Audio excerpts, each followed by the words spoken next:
1, 2, check 3, Check. check 5. Checking the cache, check the form, test. I always like doing the what is it? The testing 1, 2, and 3. All right. What is it? Gold member. I think he gets hit in the balls or something like that. So he like tries to find it. He goes, let me find my balls. 1, 2, and 3. Okay, I'm good. All right. So let me do a quick little promotion of this online while we have that going up there.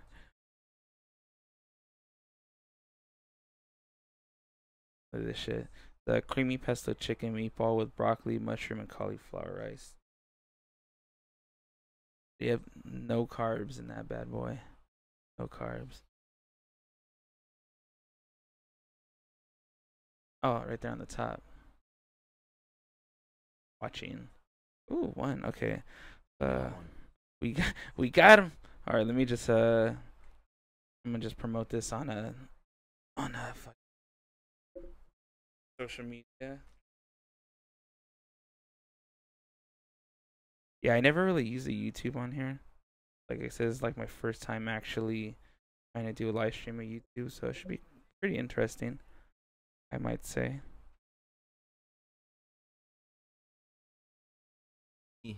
Live streaming. They got the Facebook live stream. On there, done. What about Instagram? I don't even.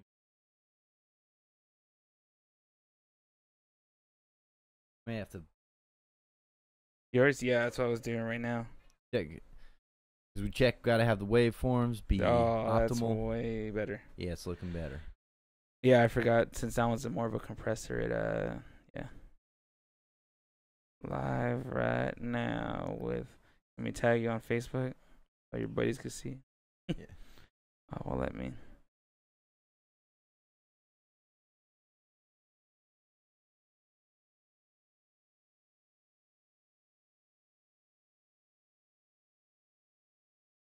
Okay, so let me see.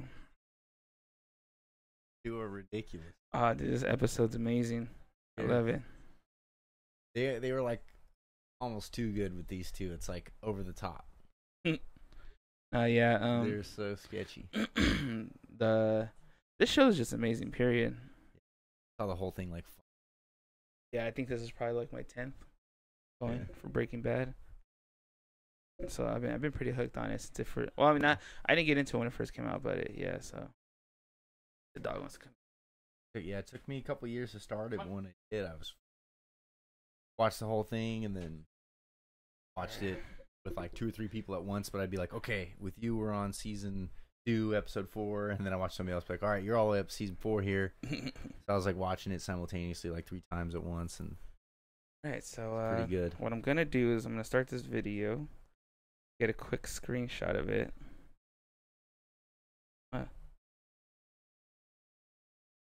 That way I can promote it on Instagram. All right, see. Ooh, there it is. Hey, all right. It's like you're doing like a radio show. Hey-o, everybody. What's going on, everybody? So welcome to Verbally Harassed. This is episode 9, I think. Yes, episode 9. My guest for today, which I'm kind of new to the YouTube. Like, do I have to look at the camera? Like, this is kind of new to me. Like, I don't know if I'm supposed to. I guess you have to just experiment with that. Yeah, it's kind of weird. I'm just gonna stare at people in the camera to see how it goes. Yeah, I guess it depends. Sometimes you might want to just say, "Hey, all you out there, looking in." So yeah, man, welcome everyone to Verbally Harassed, episode 9. My guest today is Greg Kirkpatrick. How's it going, man? It's going great. It's great to, dude. I think we were talking about this earlier. While we were setting all this up, guys, we had like a nice conversation about stuff, and tell him that I haven't seen you since last year when you were on my other podcast, Little 8-Bit of Everything. Yes, sir. So what's new, man? Ever since that day, because that's been such a long time ago. Yeah, it has been a minute. Kind of same old stuff with me. Working a lot, working probably too much. Kind of in a little hobbit world. Just go to my house, work, go to the gym, go home, eat as much as I possibly can. like we all like go to to do. sleep. Yeah. Where are you working at right now? I work at Guitar Center. Ooh, doing what you love, Yes, sir. or working with things that you love, actually. Yep. Yeah, it's cool people, cool environment. I'm back in the warehouse, so really, real cool. Nice. I'm in there at 6 a.m. every day. Oof, those early morning shifts. I was never really a fan of the morning shifts, like when it came down to work. But now I think I start at like 10 the earliest, and Yeah. I'm kind of cool with that. I never start that late. I'm halfway. I'm pretty much at lunch at that. Yeah, when I used to work at the old warehouse with like Nick and all them, I think we started at like 8. But like now, well, before when I was at my sister's, I used to work like 5, 6 in the morning. So by 10, like 8 or 9, I'd be like, oh, okay, they're barely kind of going in, you know. Yeah. And now to me, it's just like when I'm going in, like, oh, okay, they're on their first break. Yeah. So it's crazy. Yeah, that always trips me out when like I've been in there since 6 a.m. and then I have employees that come in that are working later and they're doing sales and stuff, and then they'll take their lunch before me, and it blows my mind. I'm like, Oh, the hell are you doing on lunch? yeah, it's Back to work. It's just crazy because Guitar Center is always one of those places where I liked going to. The only thing is the people that would just sit on the guitars and always shred. Oh yeah. Like you always find those. I mean, I'm guilty of it. I did it too when I was like younger, and I think one time it was me, Nick, and a couple other buddies. We went to one that was in like North Hollywood or something like that. Need some? Oh, yeah, a spot for your beer. I don't know if you want to be holding it. I'll just hold on to her. Yeah. And I started shredding on one of those like flower looking guitars, but this was like back in the days when I was The actually Daisy able Rock? to play. Yep. So I remember shredding on one of those, and like some people are like looking at me. Like now when I walk, I mean, I haven't been in a Guitar Center for a long time now. So I haven't been in one in at least 12 hours. And just let everyone know, I know you can see this nice, beautiful box behind us, but this stream is not sponsored by Coors Light, but it is supporting it. We just endorsed that Rocky Mountain refreshment. Dude, I wait for the day that I could get like an endorsement or something like that for doing this.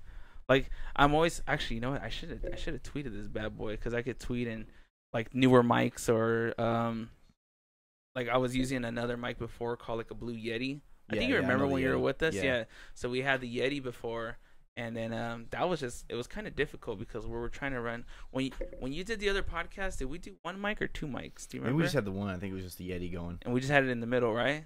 Yeah. So we're moving up on the thing.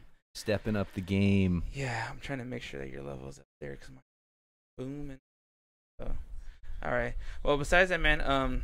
So what is it you do at Guitar Center though? Because I remember you said you're not into sales, but like what is it? You're in the back room, gassy? Yeah, I do operations.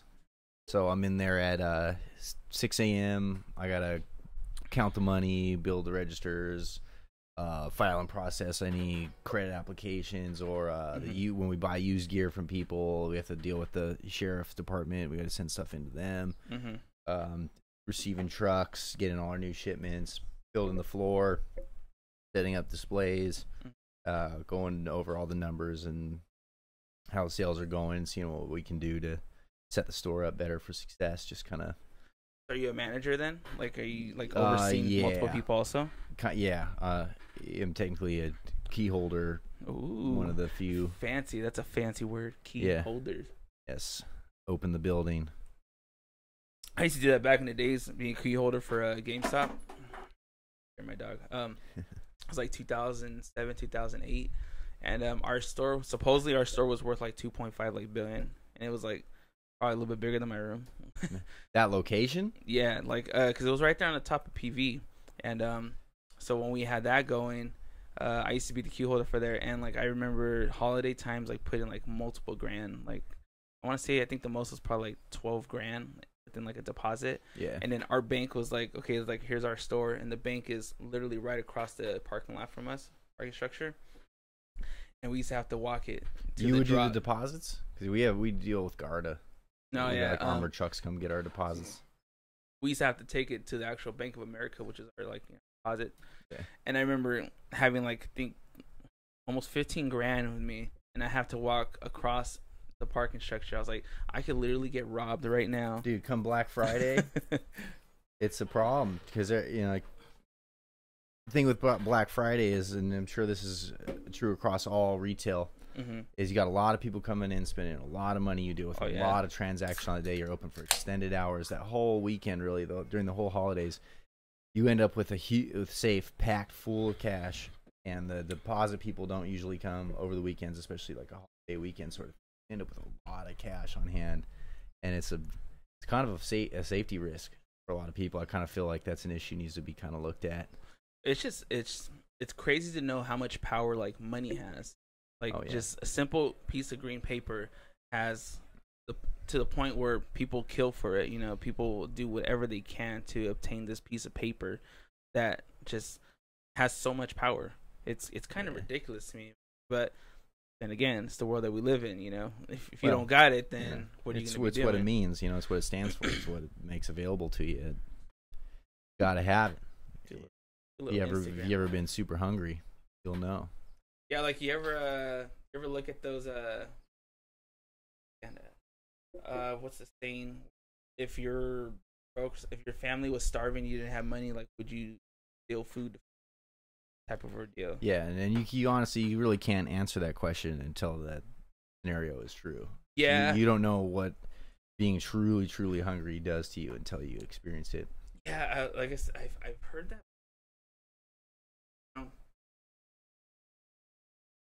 Yeah, you would. I guarantee you would. Your instincts will kick in, and you'll just do it. Survival is an incredible thing. I always tell everybody that I meet a lot of like picky eaters and stuff that'll be like, "Oh, I don't like that," or "I don't eat that," or "No, I don't want that." And it just blows my mind. I tell them that they're fortunate because that to me means that they've never truly been hungry. Like, yeah. If you've ever gone through a time where you just like literally don't know what you're gonna eat for the next several days, maybe.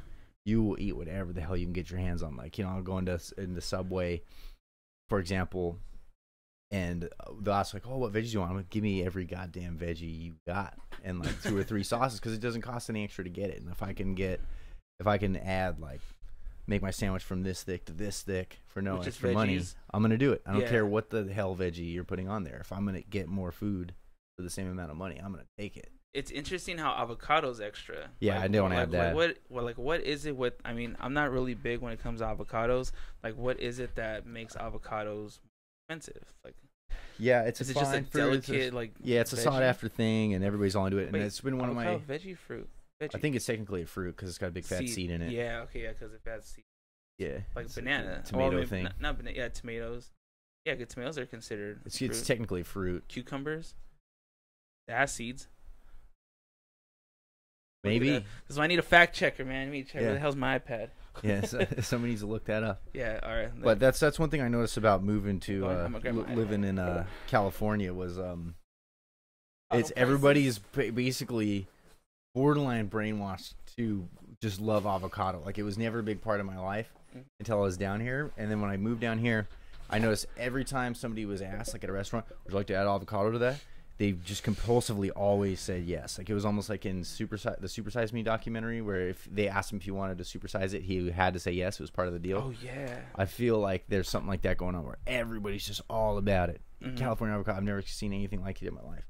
But since living here, it has grown on me. I do enjoy it, too. I do love my avocados now, too. And it's like I'm probably just part of the whole brainwash movement, It's probably the same thing for potatoes in Idaho. I mean, it's a good thing to eat, though. It's a good fat for your body. It's a superfood. It's great. It's great for any diet, whatever your goal is. I can't do it.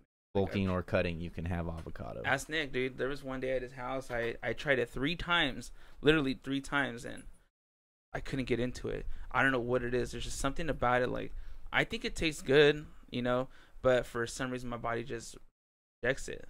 Like, I gag, like I gross out. But there was one night where I got pretty hammered, and I went to Lazy Dogs in Loma, Lawrence, and I was at the bar drinking, and then I ordered nachos, and I ended up eating the guacamole.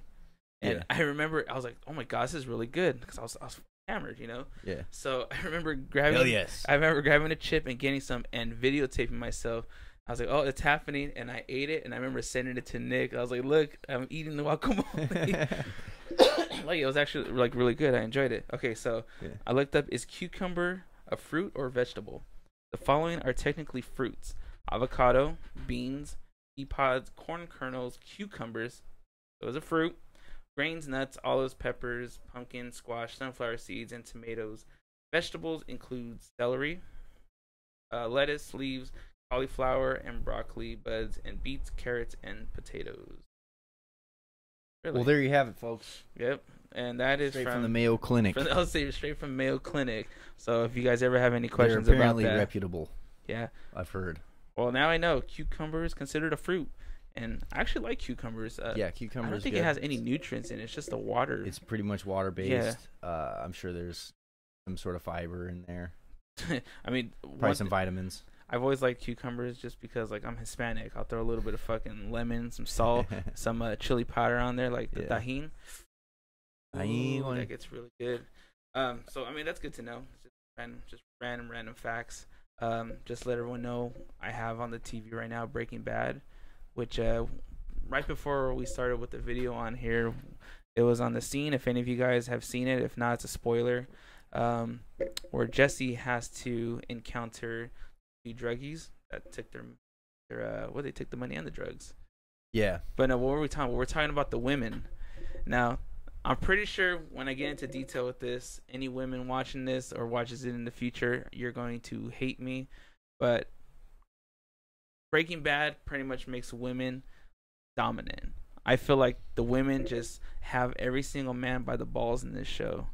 And they have to have their way. They have to be right every time. Doesn't matter. And if it's not, they're going to throw a fit. That's it. Yeah. We were trying to figure out who was the bigger bitch in the scenario. Mm-hmm. Which, if it was Skylar or Gretchen, the ex who took his idea and they made a ton of money off of it. The baller. Where she's like more on the surface, super soft and well-meaning and polite, but behind the scenes they stole his rig and made a ton of money off of it and whatnot. Took everything from him and they ended up continuing to burn him. But then you got Skylar. I mean, I don't think anybody Lars Fadul says, "Give me those butt cheeks." Oh, dude, yours. You know this. Yeah. So for anyone that hasn't seen Breaking Bad, highly recommended show. It's outstanding, dude. How many times you say you've seen it? At least 5 all the way through. 5, and then periodically snagged a few episodes here and there. I think I've watched it about like 10 times or something like that, and it's good, man. I think it's well written, like well done actor wise. Even if they have just like the smallest role, fucking amazing. Yeah, it's well cast, great performances, great production. Ended perfectly. Cool story. It was kind of sad the way it ended, but I mean, for everyone that hasn't seen it, you're just giving me like burps, like I'm gassy. Big time. I just haven't drank Coors Light in ages. Just, you know what I think about it? I know it's completely off topic from Breaking Bad, but when I think of Coors Light, I always think of like the studio, like when all of us used to like meet up and jam and stuff like that. The good old days, the Coos days. Yeah. Is it still called Coos? Me and Nick were talking about this. Technically it's called Lockout. Lockout. Music. They have multiple locations. Really? Yeah, this was added into their fleet when they took over the management. They've got a Santa Ana and I think like somewhere else, and now what was formerly known as Coos. Yeah, I've been wanting to check it out because like doing this, like for anyone watching, I know my scenery is completely different now. This is actually my room, so welcome to the video game lobby, I guess you could say. It's where I do my streaming. HQ. I just realized you cannot see, but right above us, I have a green screen that's hanging, which I thought about dropping down and maybe like something random behind me, like a couple of goats doing it or something. But besides that, yeah, I've been wanting to look into it because I want to have an actual space. It comes down to podcasting. Because when you were on it last time, when you were on the other podcast, I was at Tony's, which it was comfortable. We were on the couch chilling, we were drinking, and that was pretty much how it was written. I just feel like something like this, you need to have that comfort. Because, like, say if you weren't gonna come, I would have went to you. I have a friend. For anyone that knows, her name's Rhapsody Artajo. She's a plus size model. She does like Miss Swan and all that kind of stuff. Dresses up. We're talking about getting her on the podcast, but she lives in the LC. And I told her, if you want me to go to the LC, I'll go to the LC. What's one good thing about all this stuff? Just take really it wherever I gotta go. Yeah, it's very portable. But I don't know why I just got off topic with this. I always think about like when we're doing music, like how we had to like lug everything around. I mean, you had to do more when you were on tour. Like, when's the last time you've been on tour, anyways? I did a couple things. I recently went to Barcelona with I Declare War. We did it was just one festival that we did out there. That was like a month or two ago, a couple months ago, maybe. Nice. A few months now, I guess, maybe. Mm-hmm. Fuck. But yeah, we shot out there and just did like kind of one show, but had a few days in Barcelona, which was rad. It was kind of a vacation tour, as we call it. But how was the weather like over there? It was perfect. It was early summer, beautiful. This beautiful city. It was awesome. It was a great trip. I like that as an explanation. Perfect. That's it. Yeah. Like nothing more, nothing less. It was perfect. Yeah, it was absolutely ideal. Mm-hmm. And then before that, went out for a bit more extended. I was out for 5 weeks in the States with Darkest Hour. Ooh. It's actually I got this shirt on it. This was one of the tour shirts. What were we doing for that? I was slanging the merch. Nice. And kind of just helping out with. For Darkest Hour or for another band? Yeah, for Darkest Hour. Going with those guys. They're awesome dudes. That brings me back to like 2005 when they came out with go ahead. You keep talking about the tour. I'm gonna find out. Undoing Ruin. I want to say that's the one. I gotta double check that. Yeah, they've been out they've been doing it for 22 years. Is that how long it's been for them? Yeah, and so I mean they're going at it pretty hard. They've done like 9 studio albums. This tour that I just did with them was for the album that's depicted on this shirt. Their newest album, Godless Prophets and the Migrant Flora, was super awesome album, super thrashy. It came out super sick, and so they were went out on a tour to release it. It came out on that tour, and so I was just out there helping them sell it and promote it. It just came out super sick. And, like, those guys are awesome. They had Hidden Hands of a Sadist Nation. Oh, Sadist Nation. A Sadist Nation. That's the 2003. Yeah, that's the album that got me into it. Just thrash and just intense. Very good. Very good. All the early days fans are super psyched on the new album. Really? Because it's real thrashy. Because they had a couple albums that where they kind of had like Clean Scene and which was cool too in its own way. But there was a bunch of people that were like, "Oh, you should go back to your roots," and they really did on the new one. When does that come out? Do you know? What, the newest one? Yeah. No, it's out. It came out on that tour that I did. It is? Yeah, it's out. Well, it looks like I'm going to have to scope that out. Yeah, you should definitely check it out. It's the long name. It's The Godless Prophets and the Migrant Flora. But you'll see. If you just look for them, I mean, it's the newest thing. Let me see. I'm going to check for it right now. My brother-in-law says he tried to search for Verbally Harassed on YouTube, and the first suggestion was Verbally Abusive Husband. So I might have to look into changing my name. There was one actually. I was thinking about changing the podcast name, like from Verbally Harassed to Asking for a Friend podcast, because a lot of times people make conversations if it's something they want to know, but I'm just asking for a friend. So kind of like that. So I don't know. That's just an idea. I had something else, but I feel like Verbally Harassed is good if there's a lot of yelling. I mean, I like the name. When I first came up with the name, I thought you got to have like. I thought it was you got to be unique. talking like gnarly issues, like people getting upset about them.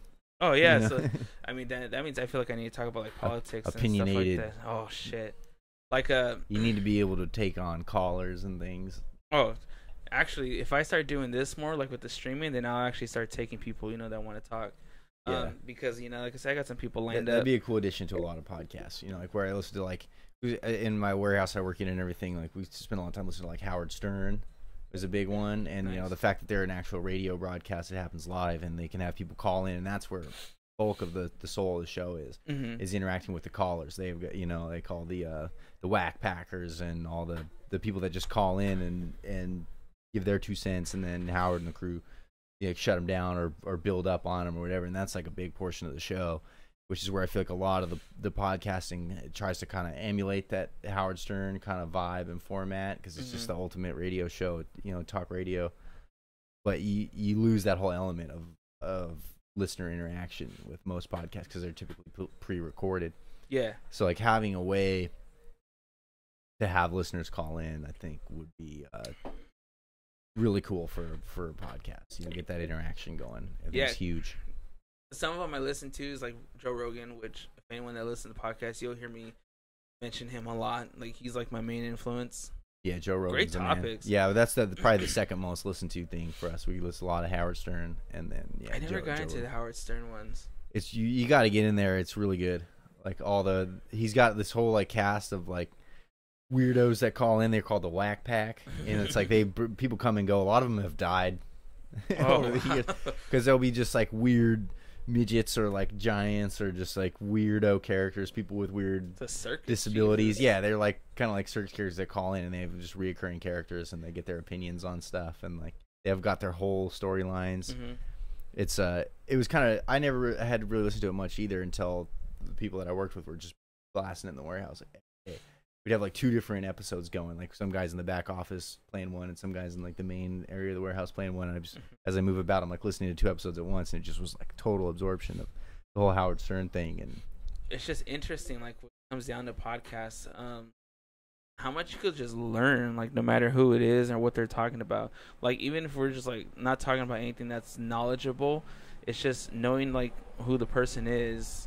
Like if I want to say there was an Joe Rogan one I was listening to. Oh, I forgot what the guy's name is. He just did it recently, but he's like really knowledgeable on like the keto diet, like the ketogenic diet. Yeah. And never heard the guy, but he had like so much stuff that he was talking about, and then he even talked about stuff that related to same issues that he studies. And it's just like just knowing about his life. It's like, okay, well, this is how this person runs it. It kind of keto's intense. Oh, dude, I did it for a little bit. It will affect you emotionally and like physically while you're doing it. Like, well, like right now, I mean, the beer's not helping. Like, there's people outside just yelling.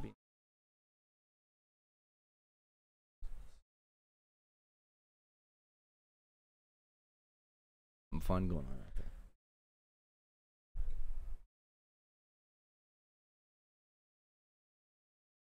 Is they laughing? They're fine out there. Are they what? They're fine. Oh, okay. For a second, I thought it was something bad. Sorry about that, guys. There was a little commotion going on outside. I wanted to make. It sounded like my neighbor, but I was making sure it was nothing bad because then I had to go out there and regulate. Shut it down. Yep. Not on my block. What were we talking about? Oh, okay, yeah. So the keto diet.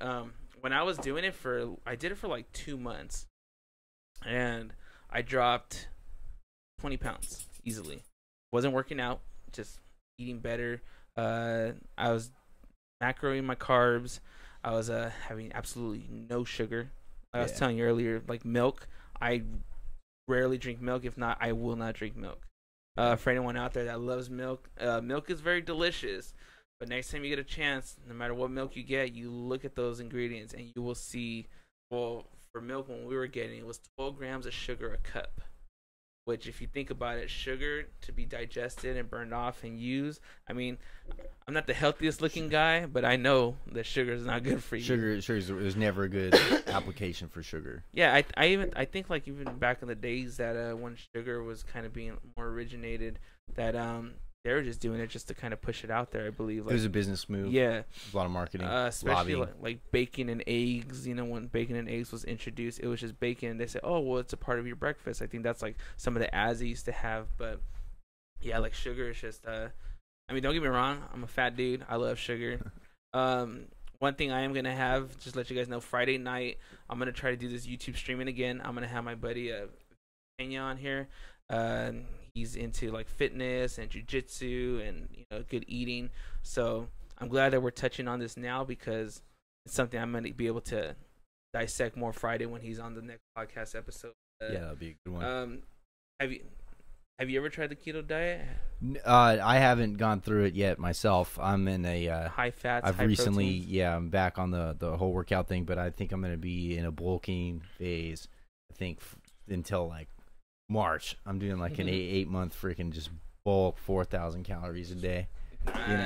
Versus like the keto is like a pretty supreme like cutting situation where I just one of the drawbacks of keto is you get bad breath and stuff. It's crazy. There's all kind. It's a harsh. It's not supposed to be a permanent diet. You do it in phases. Like you go. It's like in a cycle where you go through it, and then you have to get yourself back on because it deprives you of so much stuff that your body actually really needs. That if you were to do it like indefinitely, it would not be a good thing. It's supposed to be like a month, 3-week thing you do. It's like a rapid cut. which I'll probably Gassy do too. something very similar. Mm-hmm. In but I think I'm gonna have to do like solid like 6 to 8 month bulk where I'm just like 4,000 calories a day and just lifting. So you're trying to get more muscle and be more get thick, trying to broad yourself out. Yep, I gave up the quest of trying to lose the beer gut. I'm just gonna build around it. That's a good way. Instead of chiseling it, just kind of fix it. Yep, just let it be. Just like well, like one thing I was learning that the guy was talking about. I gotta get his name. It's gonna bug me. I'm pretty sure he's never gonna listen to this, but just in case, I would like to mention his name for references for anybody else. But if you guys ever listen to Joe Rogan's podcast, he's actually coming up on his 1,000th episode. wow. And I'm barely on number 9. Number 9. Number 9. Number 9. Where's that from? I think it's a Beatles thing. Is that what it is? Was it Dom D'Agostino? That's not the bro science guy, is it? The Dom. No. You ever see the bro science YouTube videos? Mm-mm. Hilarious.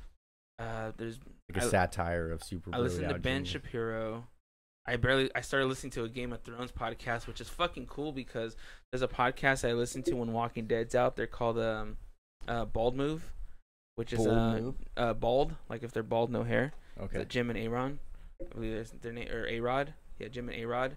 Fucking hilarious. Like they're cinematographers, whatever the fuck you call them. Yeah, I want to say it's Dom.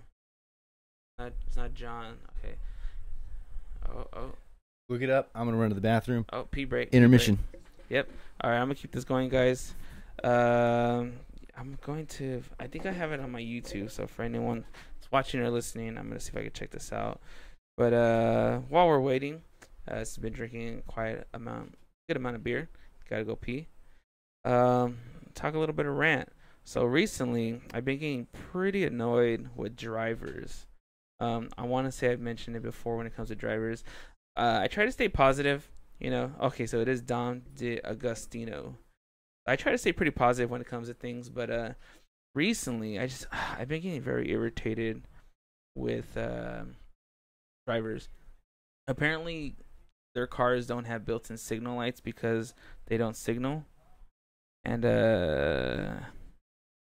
yeah, it's been kind of annoying me. Just like people just not going to speed limit and all that stuff. But this is just me ranting.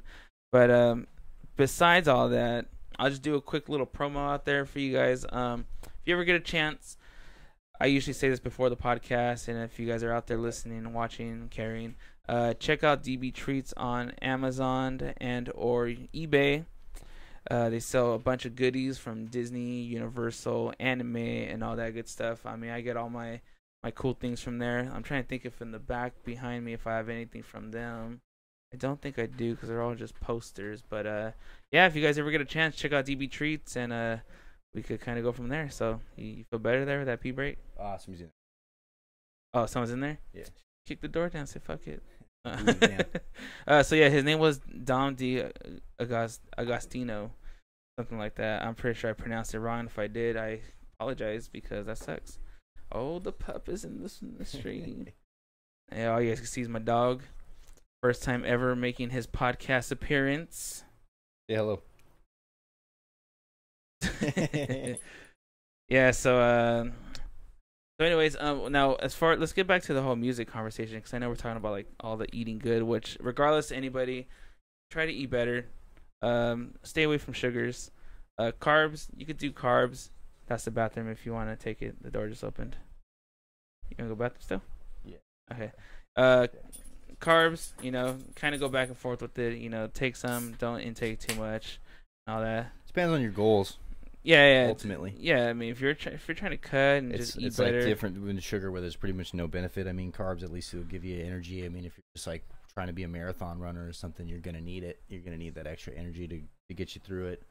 But if you're trying to do a super cut, you're not gonna want them because what happens is your body burns off the carbs before it burns off the fat.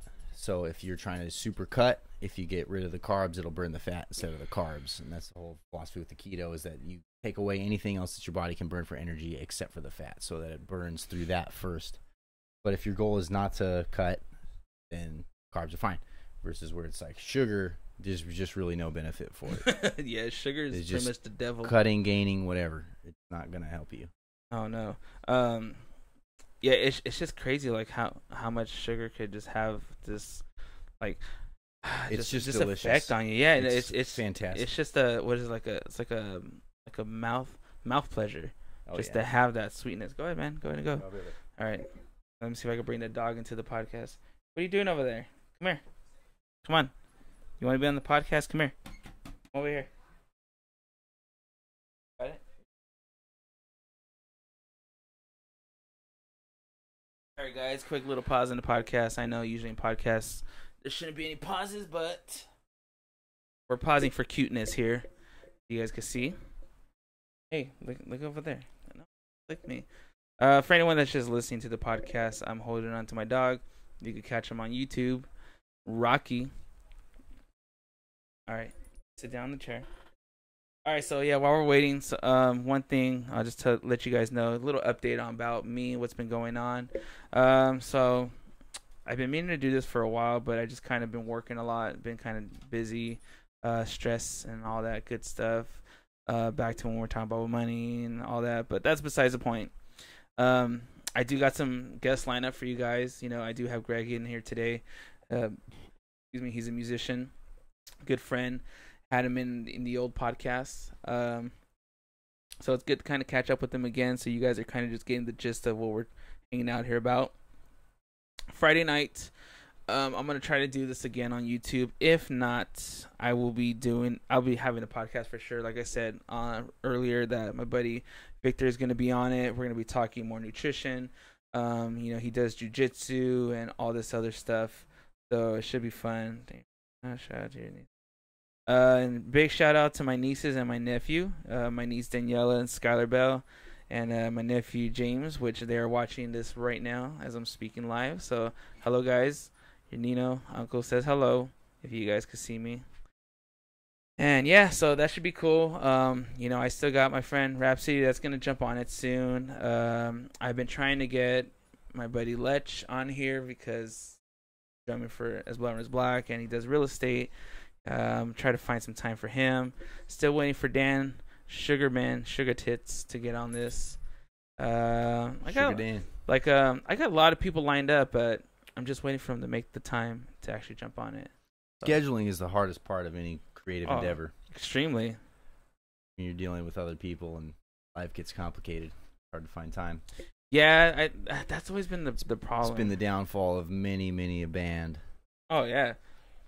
Because like my thing is, like I said, when it comes down to podcasts, if I could get at least an hour just to have a conversation, you know, like even if I don't learn anything or if no one learns anything off of the podcast, just an hour of just talking, it's nice because hey, that's not your beer. No one really does this anymore, you know. Like one of my friends that I haven't seen since high school, her name's Mariana. She actually came to my work 2 days ago to get her phone fixed. But I have not seen her for so long. So when she was getting her phone fixed, the technician was fixing it, my buddy Alex. Me and her went to Starbucks to sit down. And I told her, I was like, when's the last time we sat down and talked? When's the last time anyone sits down and just talks amongst each other? It doesn't happen that much. Like I said, I haven't seen you since last year. You know, me and Nick are, you know, that's my best man, my best friend. And I rarely see him. He doesn't live that far from me. Just time, it's crazy. Time is crazy. You're talking about getting Lech on here. Like, I live with Lech. We live in the same house. I never hardly ever see him.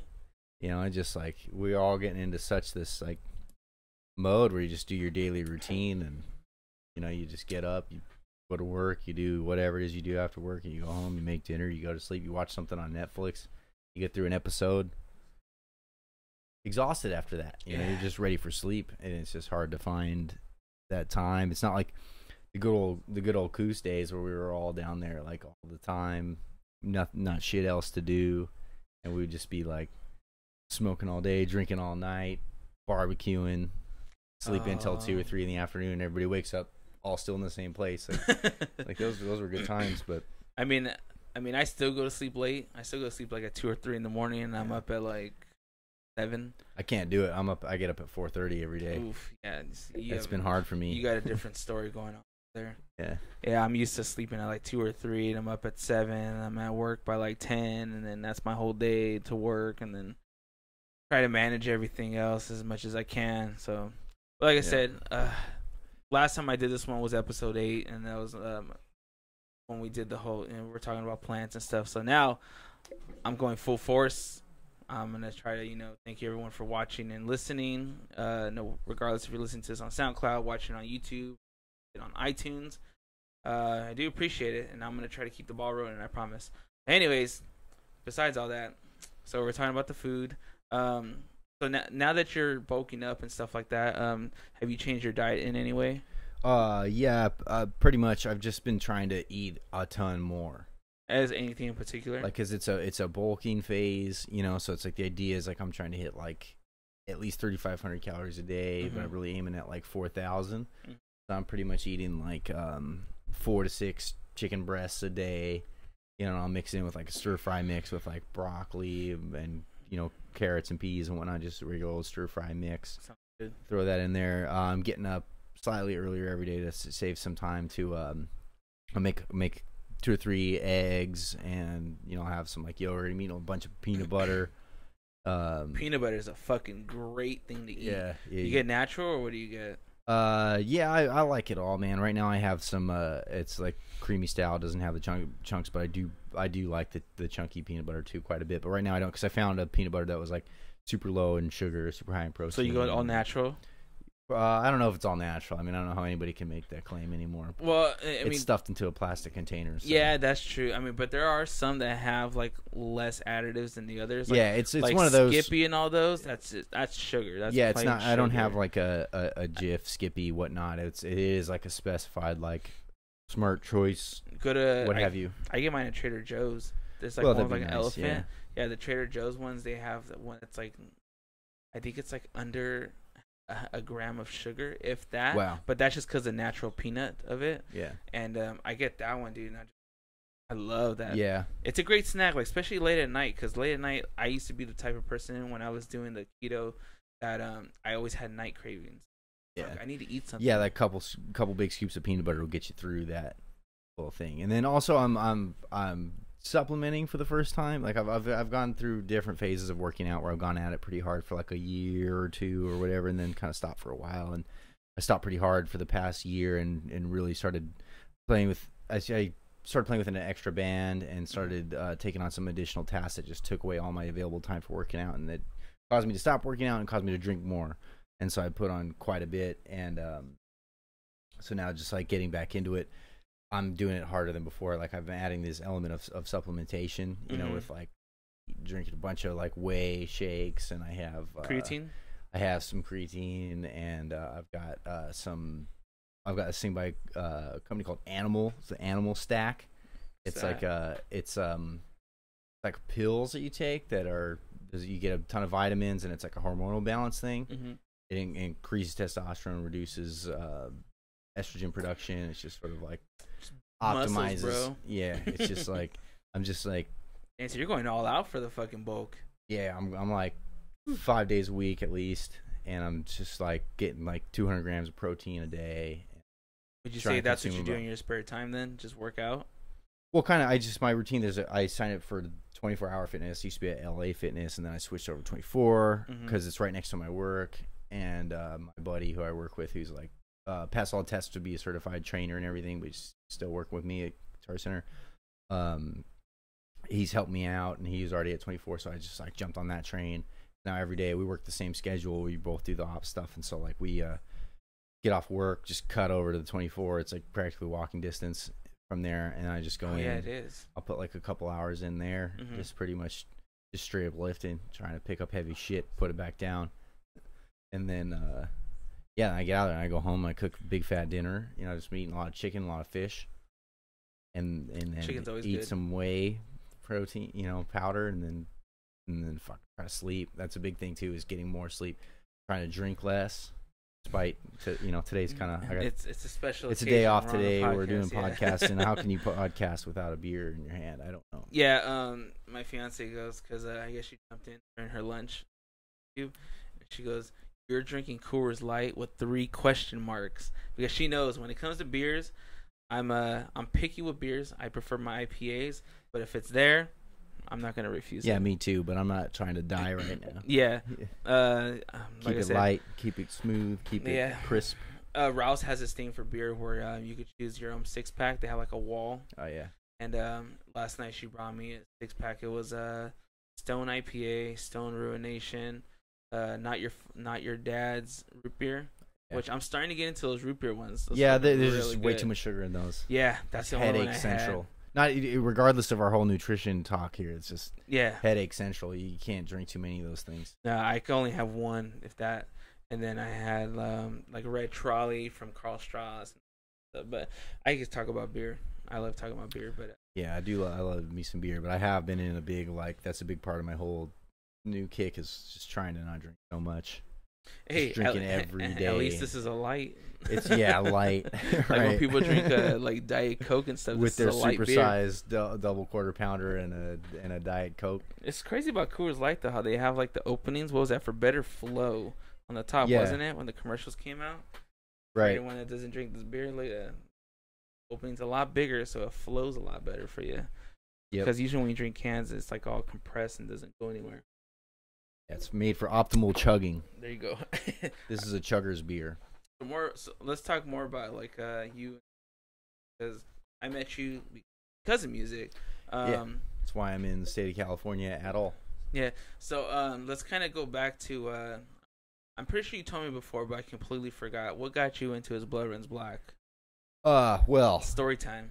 yeah, that's kind of a bit of a long story actually. They were doing back in I guess it was 2009. They were doing a singer search. They were trying to get a new singer, and so they did the ABRB Idol, where they were having people do vocal auditions, where they had put out I remember a that rough cut of one of the new songs that was ended up being off the album Instinct, Mm-hmm. for people to record themselves doing vocals over it, and they could do whatever they want. And they just scream, and they just got like thousands of submissions of people doing vocals. And I had dude, when I was living in Seattle, I had a singer of one of my old bands, and he was auditioning for it. We were like, I think we had been split at the time or something. But What was your band called? it's called Gift of Prophecy. Nice. It was actually a cool group. We have members of our band that are now in Motionless in White, and Wow, we're really? in I Declare War, and then I ended up in As Blood Runs Black. So like we all kind of So- ended up going on to do bigger things. It was a really cool band. That's I'm cool, proud dude. of it. I really liked what we did.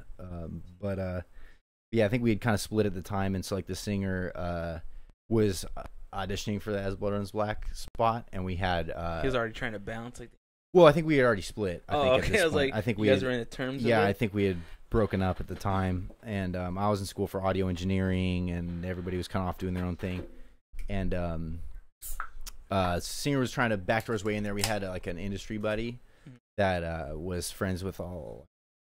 I won't name names or anything, but was friends with like a lot of like the label and management people down here that were related to the As Blood Runs Black camp, and was kind of telling him that oh yeah, you're like, we're gonna make sure he gets it. He was telling me like they're crazy not to take him and whatnot. We just all thought that he was gonna get it, and so I was your singer buddy. yeah, and I was pretty supportive of it. But then that same guy kind of told me like, hey, now we just got to find you a band. They kind of heard through the grapevine that they might be looking for guitar players too, and that had never not been announced or anything. Mm-hmm. And so I was like, okay. I went home. I had seen him at a show that night, and he told me that. And like I went home and I just started learning that song that they had put up, the instrumental for people to do vocals over. Mm-hmm. I just kind of like tried to learn it by ear, and I made a little video of me playing that song as I had figured it out, and then some footage of my old band playing shows and a little explanation of myself, and I just bombarded all their social media accounts, the actual submission account. Oh, nice. Yeah, I hit them all up individually, and This is all stuff I don't remember you telling me. But yeah, go ahead. it was nice. like a year-long process of sending videos to them and stuff. But it was funny because actually, like amidst all the submissions that they were getting and everything, Nick Stewart, the bass player, I had sent him the link, and he always kind of trips out on this too. But for some reason, when I sent him the link, it didn't work, and for some reason, he felt the need to like hit me up and tell me that like, hey dude, you sent me a link but it didn't work, can you resend it? Like all these submissions, he would just probably just moved on and ignored it, but for some reason he thought to asked me to resend the link, and I was like, "Whoa, holy shit!" And he actually asked me to resend it. That's great. So like I resent him the link, and then it worked, and they were kind of into it, and they sent me the tabs for the song to learn it properly because I had learned it by ear, not quite right.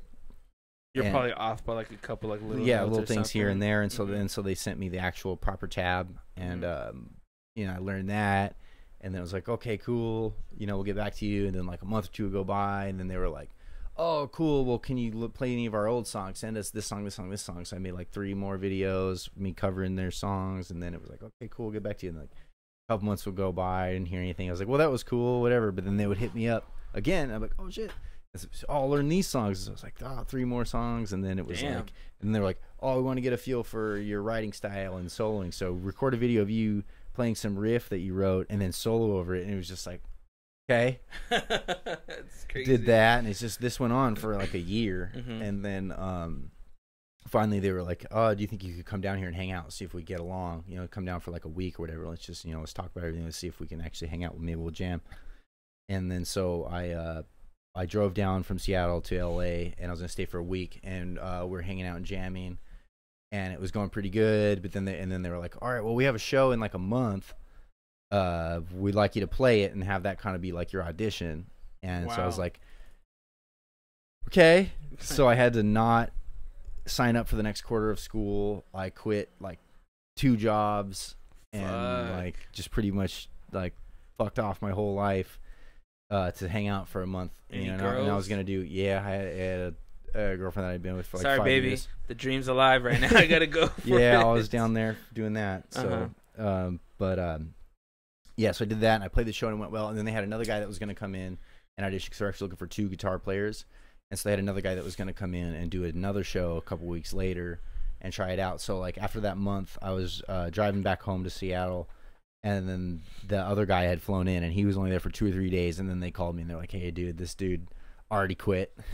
Wow. He bailed, so like we still have the show booked. Can you come down? Like, can you come back in a couple weeks and play the show? And at that point, I was kind of like, all right, this is probably going to work out, because they're looking for 2 guitar players, and they just can't even get the other guy to come stay and hang out. And like, you know, I spent the whole last year like learning all these songs, and like, and so I came back down, and then it was just kind of like, didn't leave after that. Now, were you a big fan of them, like before you actually got into them? Yeah, I was super familiar with the band. You know, after the Allegiance album came out, everybody had heard that. I mean, I wasn't on that. For anybody who's not familiar with the history, that wasn't something that I was in. I was a fan of them at that point. You were on Instinct, though? They had recorded the instruments for that by the time I came down, but I contributed to some of the lyric writing, and I sat in on a lot of the. We went through like 2 different singers. There's 2 whole versions of that album with different singers. Instinct? Yeah. No, I didn't know that. That's crazy. Yep. When I came down, they were like knee deep in recording a dude, doing the vocals, and it was taking forever, to like 9 months. It should take like 2-3 days. It's like ABRB unplugged. I mean, not unplugged, like behind the scenes. Yeah. Yeah, and so like we went down, and like we were just sitting through all these sessions, and we were trying to like get through it, and then we had to leave for the first tour that we did. It was the Over the Limit tour. That sounds familiar. I think I remember that one. Yeah, it was 2010, I think. Yeah. And so we left that tour, but he wasn't done recording vocals yet. And so we're like, whatever, well, I guess we'll have to finish it when we get back. We're going to go do this tour. And then that dude ended up quitting the band 1 week into the tour. He just bailed in New Jersey. He just walked away, took his suitcase and walked away, didn't tell anybody or anything. That's bull. He just walked away, and there was one of the other bands, somebody from the other bands told us, like, what happened? Because he just went walking down the street with his suitcase, like, making a whole scene, and, like, we drove around looking for him. He was gone. We couldn't find him, so we had to go to the next show in. We ended up flying little Sonic out, who ended up being the release version of Instinct had Sonic on it. And so we had to fly him out like next day, air to the East Coast, and got him there. And we picked him up at the airport in the van and trailer and drove to a show like in Virginia or some shit. And he performed that night. We were the headlining band of that tour. Sonic's he's a monster, man. He's so little, and he just got married too. Yeah, I know. Good for him. Yeah. You know, Congrats, if you ever Sonic. listen to this, Sonic, congrats, dude. Your next chapter of your life. But he's a little Hispanic, man. He's got so much fucking energy. I mean, he's a little jumping bean. I was little guy jumping, and I was a fan of him energy since we were in high school, because I forgot what high school he went to, but a high school band that me and Nick were in, Burn. we played a backyard show. He had an old band called Sculpture Wounds. Yeah. And his presence on stage was just phenomenal. And the Fallen Figure stuff. Yeah, and then he did Fallen Figure. Just, it was amazing, man. And then when I heard that he was with you guys, I was just like, oh, fuck. I knew it was going to be a good outcome. Yeah. Okay, so go ahead. So you guys fly him out. Yeah, and so he ended up finishing out that tour with us on there, and then we came back, so we had to rewrite the whole thing because we just junked everything that the previous guy had done. Jesus. And so at that point, it was like Dan and I that were like kind of like writing the new lyrics. We had to rewrite the whole album of lyrics, and so it was like between the two of us, kind of rewriting the lyrics, and then Sonic recording it. So I just sat through like a year of like recording like 2 different singers and rewriting the whole thing, and then recording. It's actually, I'm pretty sure there's actually 3 whole versions of it. Wow. Because I think there's a version out there with the original singer that did it. Once the guy quit, we didn't know what was going to happen. The label had him come in and record a bit. So there's actually 3 whole versions. I wonder who it was. Like, I'm just trying to remember who who was was Blair. doing. Was it Blair? Yeah, he recorded a bunch of those songs, and they sound cool too. So is he the one that walked out though? No. No, it's Ken Maxwell. We called him Max. Why does that name sound familiar? He was here for a while. Yeah, he was trying like to put a living in the face to, like, studio that thing. like I did, you know. And is he like a he scrawny was from guy? Ohio. No, he was not scrawny. He was told by one of the label people that he had to lose 25 pounds in order to be the singer. Oh wow. Yeah, so we were all doing and that was like when I had come down, and so they were like, yeah, well, he told him that, and so like we don't just want him to do it, so we're all gonna do it. So we all like jumped on P90X. We were doing the P90X. I remember that time. Yeah. And he was doing he was going hard. He was doing P90. I think we played basketball with him Insanity. too one day. Yeah. At Korean Bell and stuff. That's where. Okay, I remember him. Yeah. He was a cool dude. We got right on because we were both kind of in the same boat where we were like kind of auditioning for the band, and yeah, he just split like 1 week into the first tour. Is there I mean, you guys were on multiple tours. Is there one place that you could think of that's like your favorite spot to go to? That's hard. That's tough. Or like I think I told Nick, what's the top 3? You have a top 3 at least? Like if you could go right now and be like, I want to go play a show at this place, like would you go? Well, it's hard to say because there's a number of factors that would contribute to that decision, where there'd be like the actual show itself versus the experience of being in that area. Mm-hmm. You know, it's kind of two different things. Mm-hmm.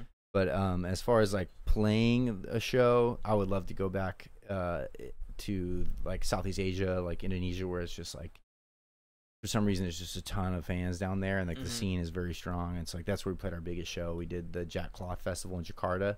It's a big clothing festival, and then is that the one where Chris? What was it? It was the Philippines, something like that. He was like climbing on one. Like, yeah, that was that. That was in Jakarta. Okay. Yeah, there was like 20,000 people. It was the biggest show we ever did. And so I mean that would be cool for the experience of playing to a big crowd. Also, Colombia was a similar thing. There was like a ton of people there. Bring back the cocaine. But but I would like to go back. I love being in Amsterdam. It's just like Disneyland for adults. It's great. That's a good way to put it. I love it there. Disneyland for adults. Yeah, and then one of the best travel experiences I think I had, like a place where I was just like, holy shit, we're in another land here, was actually being in Prague in the Czech Republic, like where we had our buddy that was showing us around, and he was talking about, oh, this is one of the newer buildings in town. It's only about 400 years old, and we're just like, right, great. which ended up later became one of our insight kind of joke things, where like we were running around the town, but we had to get back to play the show. And there's this huge castle up on top of the hillside in Prague that it's like a village, but it's a castle. It's like up on the hill. It's like this whole fucking fortress up there. That's gangster. And we did not have enough time to get up there and go see it, and we had to go back to the show, and we're all bummed. And the guy, he just goes, well, I mean, really, like, it's just a castle. And we were all just like cracking up. We're just like, in Europe, there's like castles all over the place, you know, so that's fine. But for us, so like everything, and it's come up for years later in my life where you say, oh, it's just a castle, dude. Like, yeah, like for us, like, oh, it's just a skyscraper. It's nothing. It's just a building. Yeah. Dude, castles. Totally. I would love to tour a castle just to see like how it was built back in the days. Which we later went back, and I've been all in the castle now, but like at the time it was just like, it's just a castle. And he was like so genuinely like, it's no big deal. It's just like a enormous fucking village size castle on the hills, and it's like a big deal. So now whenever there's any type of like disappointment or anything in life where you like wish you could have gone and done some shit, I'm always just like, it's castle. Like, did you ever go to Australia with them? No, actually, I feel like there's like a force field around Australia for me where it's like the band's gone there, I think, multiple times before I was in it. And then my other band I've been playing with, I Declare War, they've been there a bunch of times. Pretty much everybody I know in the touring cycle has gone there like several times. My brother lived in Sydney for a year. Wow. And somehow I've never managed to go. And I don't know what the deal is. So it's one of the last places that I have list, to really go to, but I just haven't been able to make it. So you've been pretty much everywhere else but Australia. Yeah, a part of the 30-30 club, if you will, if you've done over 30 tours in over 30 countries. And it's just all over Europe, a few countries in South America, tons of tours in North America. We had 4 consecutive tours of Asia where we just got all over. What about Japan? Yeah, we did. We did a whole one of those tours was strictly 100% Japan. How was that? That was really cool. We got to see. They had a couple like castle things, but they were not like European castles. Like the Japanese castles are a little different, but they're getting questions. We got some questions. First one was, what does he like to do in his spare time? Which we already answered that. And what was your favorite place you have toured? But you said you don't have one because they're all different places. Yeah, so, I mean, just touring in Europe in general is where it's at. Like when people think about being a touring musician and what that's like, it's almost never what you would imagine, except for in Europe. It's pretty much what you would imagine there, where there's just isn't like the metal scene like really huge compared to over here. Yeah, there's a real understanding of the music and a care for the music and craft. All the sound guys are really good. All the light guys are really good. The staff of the venue takes real good care of you. There's always really good food out, and it's just every little thing is there. Like the people helping you move stuff. Just people just care more, and the people seem to appreciate the music more. And it's just that's the place to be. But it's kind of a broad area to say is like your favorite place to go because there's so many places there. But just in general, Europe is probably the best place to tour. Now, my curiosity when it comes down to like touring and stuff, like especially international, like, how does it work to the point where when you get there, like, do you guys have kind of like your own like tour guide? Like, how do you guys get them? Like, how do you have that person that shows you around, that's a translator and all that stuff? That just comes through having been there before, and making friends and social media. Like they're willing to take care of you pretty much. Yeah, we're like we have friends in almost every area that we're like. We've known for years that they just come out all the time, and like we'll make sure that we can guest list them or whatever, but they know like what we like and what we want to do and what we're gonna need, and so like they'll show up with like some extra beer or some like. Did you guys go to like Disney World or something like that in Florida? Yeah. Bastards. Our tour manager at the time, who plays guitar for I Declare War, the other band that I'm kind of playing for, he was tour managing and doing sound for the As Blood Runs Black Ground Zero album release tour. Great album. He had an old friend of his. Lives in Florida, and she's working for Disney World and had the ability to get us all passes for the day and a bunch of extra like stack of fast passes, for like all these different rides or whatever that we just already had, and we were just like owned Disney World that day. That was pretty cool because we had a driver and like a bandwagon. It's like a tour bus style thing, but a little bit smaller. And with the previous show was in Atlanta, and I fell asleep on the bandwagon in Atlanta, woke up in the Disney World parking lot, like a free admission and a stack of fast passes, and like tripping, like woke up and just started drinking. Like, let's go. Yeah, that's one place I want to try to visit one day, Disney World. Yeah, it's cool. Are you big on Disney though? Like, so is this something that you're just like, fuck, I've been wanting to come here for like ages? Well, I mean, yes, I had been there before, and I kind of knew what to expect, but it was cool to go back as like an older person, Appreciate the darkness of Disney. Oh yeah, and just mostly just be able to get drunk and do it. Yeah, because like when I remember going to Disneyland back in the days, and we used to parking lot pimp it. I don't know, it was years ago. To chill, smoke a bowl, have a couple of drinks.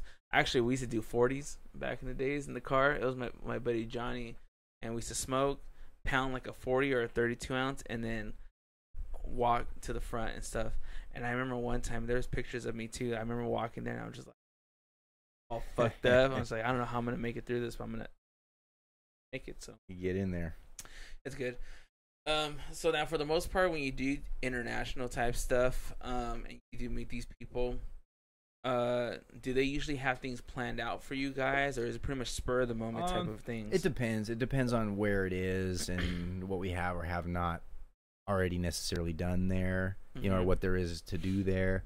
A lot of times it's just like, come on out and hang out. We'll chill. You know, we just hang out at the venue. But other times we'll want to go out and do, like if it's like play in anywhere near like Rome, like we want to go to the Colosseum. Of course. You know, we know the train route to get there. Or we want to go to the Vatican, you know, and go see that. I want to check that out. Yeah. I heard it looks... It's really cool. You don't have to be religious in any way to appreciate being there, you know. It's immaculate. It's this incredible human accomplishment. I got to take a piss, so I'm going to put this little screen up really quick. Be right back, guys. Going to take a quick 2-minute break because I got to pee. Time out.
Slow.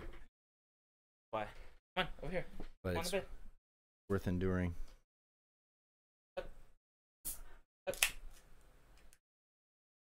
Actually, game.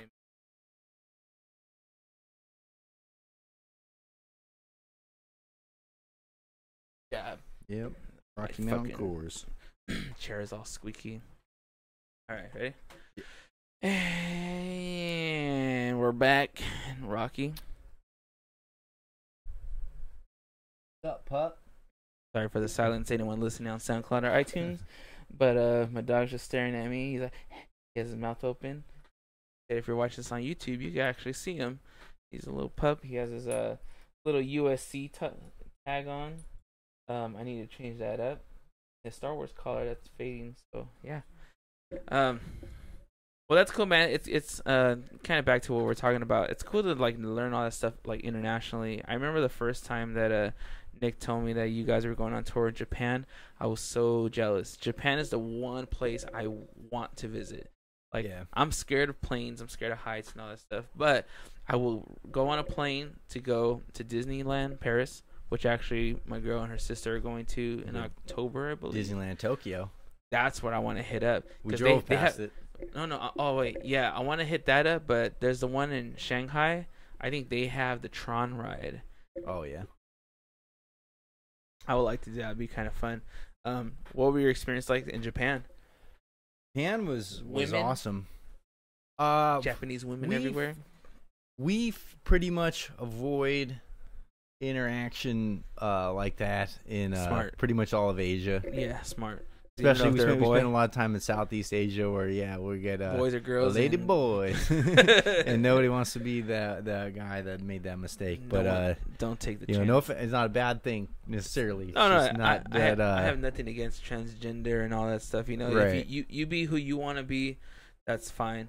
But just don't try to suck my dick. Yeah, we can hang out and chill. It's fine. Mm-hmm. But yeah, like just because that whole sort of thing made it a little bit out there. But yeah, a lot of beautiful people out there, and but how's like the scenery wise?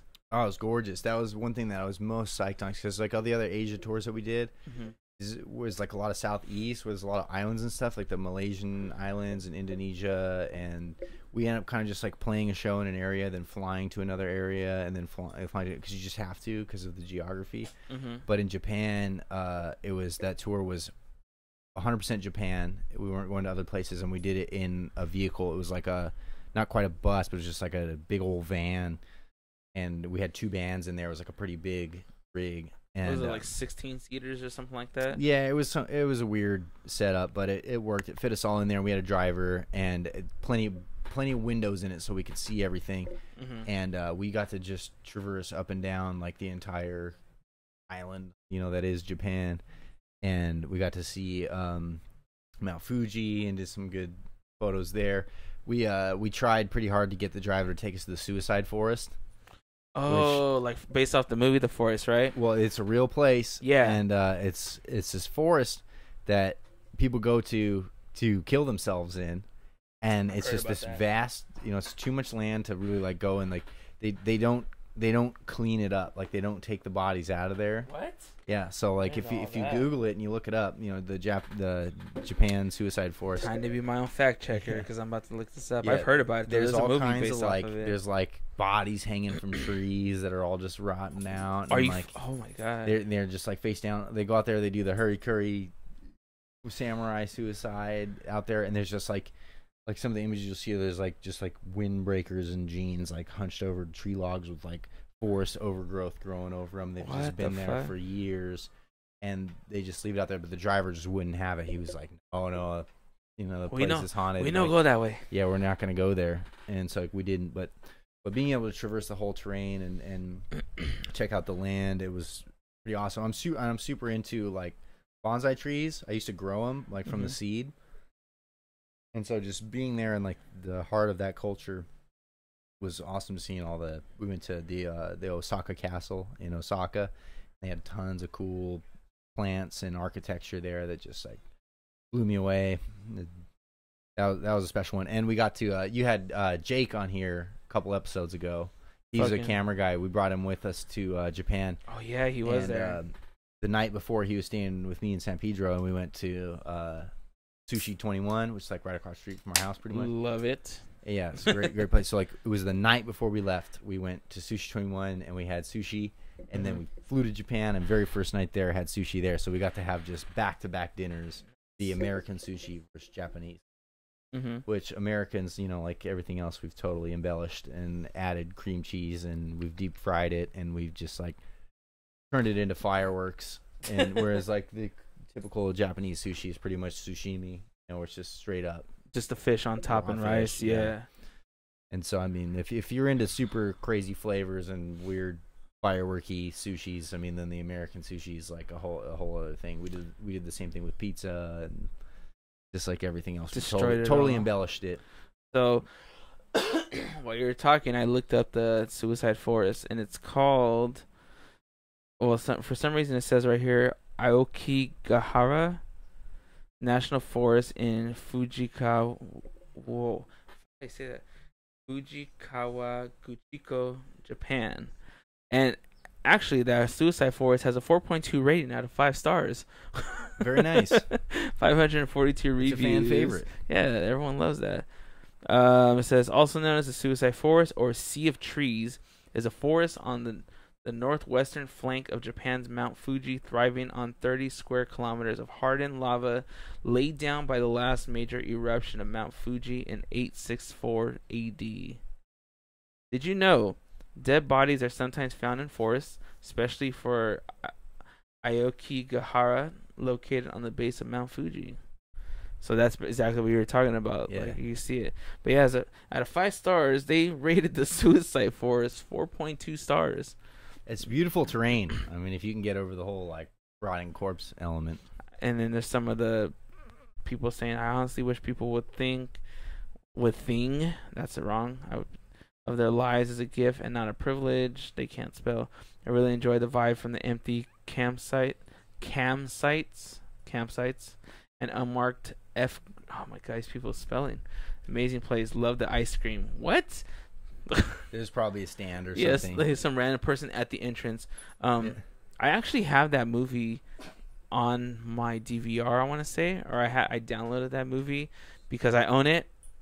So nice. I've been wanting to watch it, but I haven't. But now that you mentioned it, I think I'm gonna have to watch it eventually. Movie? The Forest. Okay, is it based off of that sort of thing? Yeah, the girl's looking for her sister, and she goes into that forest to find her sister, I believe. And let me look that up too. Because I think I've seen parts of it at least. I don't think I actually got to watch the whole thing. I heard it wasn't that good though, but I mean, a lot of people said, what's that room? Something with the what's Samuel L. Jackson's on it. So I wanted room 408 or something. So the Forest, it says, when her twin sister disappears in Japan, a young American named Sarah becomes determined to find out what happened to her. Sarah's investigation leads her to the legendary Okigahara Forest, located at the base of Mount Fuji. Accompanied by expatriate Aiden, enters a mysterious forest. Yeah, so it's that one, if you remember that one. And actually, that's a chick from Game of Thrones, now that I think about it. Yeah, I think I saw it. I think I watched that on tour, actually. The Forest? I think we watched. Imagine if you watched it while you're at Japan. That would have been cool. Been almost as cool. We watched Beer Fest in Germany with some Germans. Fuck yeah, dude. That's a great movie. You hear that Super Troopers 2 is done filming? Oh, really? Yeah. I was going to donate to it, but I think I was broke when they taken the My donations. buddy named Elvis A. Presley Sheehan, after the king, he donated to that. What a fucking name, Sheehan. Yeah. Well, the bassist? I don't know. Well, yeah. The bassist Billy Sheehan? Yeah, Billy. Yeah, but he's named after Elvis. He's got 2 middle names. It was like Elvis A. Presley. What's the A? I don't know. Whatever Elvis's middle name is, I forget. Time to look it up. Yeah. But he's a cool, like, really awesome dude. He drove for us on a couple tours, I think, and he donated to that. Aaron. Elvis Aaron it. Presley. Yeah. And I'm my own fact checker. Got it right there. But he donated to the Super Troopers thing, and they one of the perks that they offered for your donation was they would do a personalized video for you, where they're all sitting there in uniform, and they would kind of talk shit on you or whatever. And so they sat there and they did a video for Elvis where they were just like clowning on his name and everything, and it was just like a total trip. He posted on Facebook where he had all the characters of Super Troopers in character clowning on him, and I was like, holy shit. How much was that donation? I think that was like $1,000 or something like that, but that's still fucking cool. Yeah, he did it, and they did it for him. It was awesome. I'm actually a big fan of Broken Lizard. A lot of people don't know about Club Dread. That was a good one. I like when they do like the human-sized Pac-Man. I'm familiar with that movie, but I don't think I ever actually saw it. It was like one of those things where everybody would punk on me for having not have seen it. Fucking gassy. A lot of burps coming from the Coors Light. Yeah, that was a good one. Another one that a lot of people didn't really know about was the Slam and Salmon. I don't know about That's that. when they had their own like restaurant and stuff. I don't remember too much about it. I think I watched it like one time, but it was a good one. So yeah, those are two that people. I'm pretty sure there's like other ones, but yeah, it was pretty good. Anything else in Japan that you guys like saw or you experienced? Like, how was like the crowd when it came down to Japan and performing? One thing about Japan is that all the bands out there were incredible. Mm-hmm. Like all like the local bands. We played with a band called Crystal Lake, which are now starting to get a little bit of larger notoriety, and people are starting to hear about that, and they're like breaking out on like social media and everything pretty big. Like they're awesome, really good band called Crystal Lake. I was a big fan of them, but like all the local bands were excellent. Every night I was like, fuck, I don't want to even play now. These bands are so good. Mm-hmm. Like the whole like metalcore scene out there, like they were just precise and killing it. Like they just had it down. Like every band out there was awesome. It was something else. Now, were you able to speak to people like in English and they understood, or was it Yeah, just like I've strictly Japanese? Of all the travels that we did, it's never been a problem. It's like it's one of those experiences where I just sort of felt like, man, we really suck. Like everywhere you go, everybody seems to know their native language plus English, and in most cases plus one other language, or more. And it's just like everywhere you go, there's somebody that speaks pretty good English.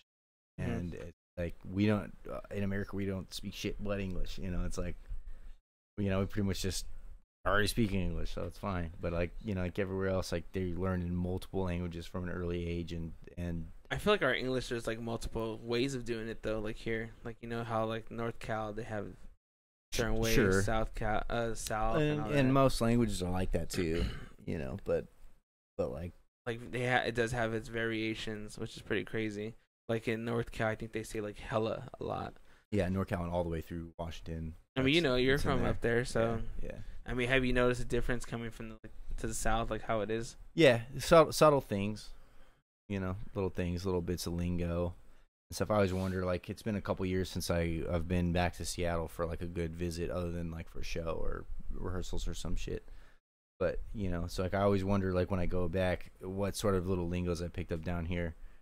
And you're gonna be like, you've changed. Yeah, like down in LA, everybody calls each other fool. Like it's like the equivalent of like dude, where it's like, oh, that fool showed up, fucking all fucked up. Where you might be like, oh, that dude showed up, or like whatever. Like, but they don't. It's I think more kind of specific to the area, calling people full. It was like I haven't used that word in a while. Yeah. I actually saw something when I was in San Diego on Friday. One of the museums is like a man-made museum, which is kind of cool. If anyone has a chance to go hit it up, but they had within this like one building had like multiple little exhibits in there. One of them was beerology, so all about brewing beer and where it came from and how other like parts of the world did it back in the days, which is pretty interesting. Yeah. But what was I gonna say? I completely forgot what I was gonna talk about. The lingo over there. Yeah. So they have one thing that was called monsters, which is talking about like all the type of monsters that exist that that we think of. I guess they consider Bigfoot as a monster and stuff like that. But one of the things lives in Seattle. Yeah, and one of the things that made me laugh was there was these things called foo dogs. Foo dog. Yeah, it's like FOO and then DOGS, and I took a picture of it. And I was gonna like fucking post it online because I was like, hey foo, like when it came down to the dogs. That's my foo dog, right? That's my foo dog. And I don't know if anyone could see it on the stream, but where is it at? So look, I'll show you. Go to the side. Yeah, there you go. Look, foo dogs. I thought it was kind of like interesting, like that was like the cutout of it. I don't know if you guys can see it on there.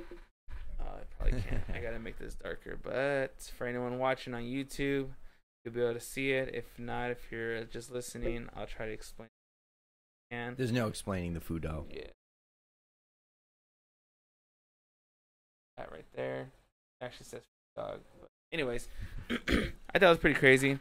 Just like knowing like the lingo that we use, especially when it comes down to words, like words that are used nowadays, like with the younger generations.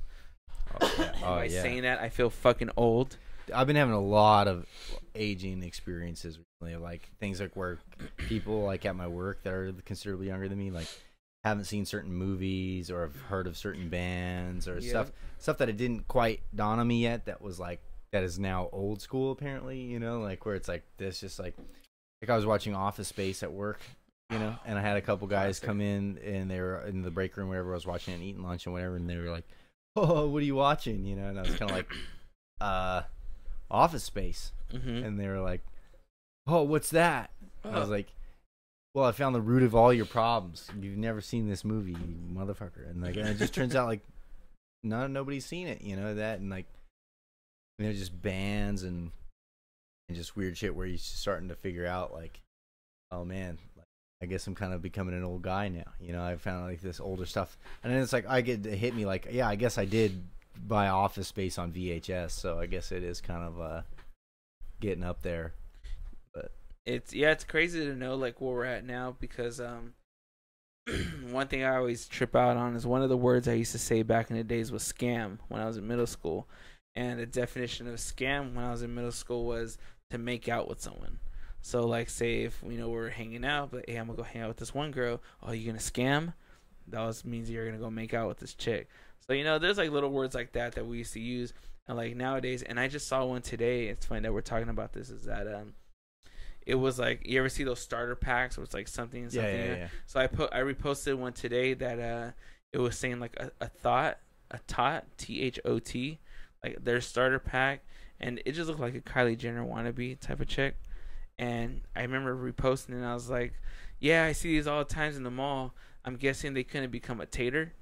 Because I was thinking like of a tater tot. So, I was like, I kind of referenced it with food, but to me, it was just more of like the words like lit. I can't stand lit. Fleek. Fam. Bay. Oh, dude, what somebody at my work told me the other day, oh my God. That I guess I just feel awkward even saying it because I told her I was like, never say this around me. But she's saying like when the like, what is it like? When the squad is gonna do something cool, you say gang gang, and I was like, don't ever say that to me ever again. Like that sounds terrible. I can't. Oh, gang gang, like. Yeah, like even squad. Please, like, no. When I think of squad, I think of like when I'm playing video games. You gotta get the team together, the crew. Yeah. But then I hear squad. I'm dude, I was like, no part of that whole sentence you just said to me is acceptable. So please just move on. Like people would tell me it just to piss me off because they know like me and my girl will say it just for fun. Oh, like this shit's lit. Yeah. And like there's like some people that I follow and stuff like on Snapchat, and they'll put like, oh the party, like turned. Or if it's turned up, I'm like, have you ever turned anything past 10 or anything like that? Like, you can't. So, unless you play for Spinal Tap. Yeah, then you can go to 11. Then you're fine. I'll let it slide. Yeah. But yeah, so it always trips me out to know like I'm at that age where, and I always laugh because there's a meme that says, Red Foreman from like That 70s Show and Al Bundy. Why is it at this age I can relate to them now? Yeah. Like, I want to put my foot in everyone's asses, and then Al Bundy, I'm just like, man, fuck it, I'm done. Yeah. So it's pretty crazy to know that we're at that stage that we start to look at all that stuff. Kind of getting there. Where all that our stuff's kind of phasing out. But at the same time, I think we're getting it a little worse than people in the past because I feel like there is less of an appreciation of history than when we were these people's age. I agree. Like I saw like a Facebook thing that came up in my feed where they had do teenagers today know 90s music, and they got like 5 or 6 kids and they were playing them like, I didn't watch that, but I saw it in my feed. Yeah, they were playing them songs like, for example, they played Nirvana's Smells Like Teen Spirit. Of course they and did. The kids going, I swear I've seen this in a movie, or I heard this in a movie, but like, oh man, I don't know.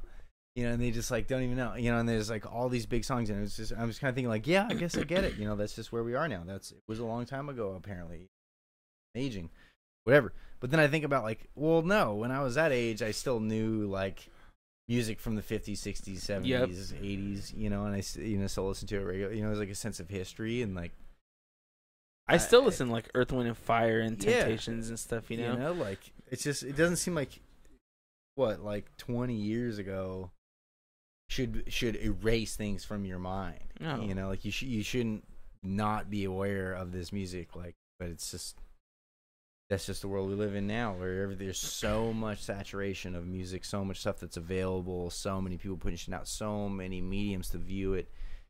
You know, where it's if you do listen to anything for more than a couple times through a whole album, you're almost doing yourself a disservice because you're missing out on so much stuff. It's like if you were to give people in the 70s or 60s an iPod, they'd maybe have like 20 bands on there or something, tops. Where versus nowadays, you got 1,000 bands in it. And it's crazy too because like I was thinking about this the other day about like music. I saw a billboard for Power 106, you know, like where hip hop lives apparently. Yep. And I was looking at that billboard when I was driving to work, and I started thinking about how they only play 10 to 15 songs on the radio. And there's so many artists out there that aren't known that I'm pretty sure are better than what's on the radio, where instead of playing 10 to 15, you could have up to like 50 to 100 different artists playing. But people want to listen to those 10 to 15 songs. It's Clear Channel, the company that ran all the surveys to figure out which songs were the most profitable to bring in the most viewers for advertisers. And then they think that most people don't listen to the radio for periods of time longer than say 10, 15 songs. Like if you're sitting there and listening to the radio for that long, you know, it's like just not common. So they just take the most profitable 10 to 15 songs, survey says, with test groups and everything, and they just put them on loop so that whenever anybody's turning on the radio, they think, I'm gonna hear this super catchy shit as soon as I turn on the station. Within an hour, it's gonna come up. Yeah, and so they just play it and they just sell ad space. Like, I'm blown away with how much money they're still able to make off the radio. It seems like it's like in line with Blockbuster on its way out. Because like, why would you listen to the radio anymore? Have you seen their Twitter account? But dude, they're giving away $1,000. It's like $1,000 or $2,000 every hour right now, and everybody who wins the $1,000 is entered into a contest to win $10 million. Where? Power 106. Oh God. How do they have that much fucking cheddar to give? I mean, like the advertising still got to be at a premium. I think the radio is dying though. It's got to be because everything's like, okay, like for example, I saw that Disney is pulling Marvel, Pixar, all that. They're pulling it from Netflix. As of 2019, when their contract's done, they will no longer be part of Netflix because them and ESPN are starting their own streaming thing. Which Disney has so much like products, so much like, you know, that they could stream. Yeah. So does ESPN with all the sports and stuff like that. If they're gonna live stream sports, then I'm sold. I think they are, because that's 100% the only reason I would get any kind of like cable or satellite thing is just because I want to watch cool sports events live. That's the only thing you miss with like streaming services where you can watch all like the pre-recorded content, like TV shows and movies and stuff. There's so many ways to get it for free, but like when it's like the Hawks game this weekend, how am I going to see it? I got to go to sketchy ass streaming sites and like First Row Sports and all that other crap that could give you viruses like instantly. Yeah, if I had an option to pay a small amount of money every month just to like watch these select sporting events, I would totally do it. You know, so it's like if there was a solid, legit streaming service for watching live sports, you know, then that's all I want. I don't want to pay a ton of money for like 1,000 channels. I don't want any of those channels, but I would like to be able to watch Laker games, Mariners games, Dodgers games, Seahawks games. Trying to get hot, man? You want to put that fan on you? I feel okay. Okay, I'm gonna take one more quick little break, guys. I do got to pee one more time, so this will probably be the last one. I swear, because I know podcasts are supposed to kind of go straight with no breaks. Be right back. Brought to you by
All right, I swear that's the last one, guys. And we're back.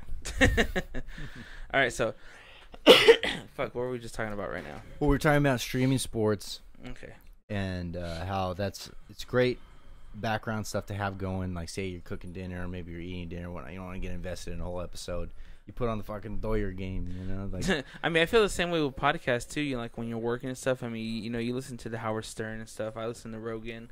I listen to like Radio Lab. It's always nice to have like that background chatter, just because sometimes you will catch things that are very interesting or just you kind of just don't care about. But when I listen to them, even if it's something that I'm not interested in, I still feel like it's something to learn. Yeah. You know, we could listen to music. Music is always cool to do, very entertaining. But listening to podcasts, depending on what it is, I feel like you expand your brain more. Right. Because instead of just listening to just tones and stuff, you're actually listening to conversations. Yeah, you're thinking about thought and ideas. But that would, however, I did find that in a working environment, did kind of become a bit of a distraction. Because it would trigger like political debates and opinions, you know, not necessarily politics, but like whatever they were talking about.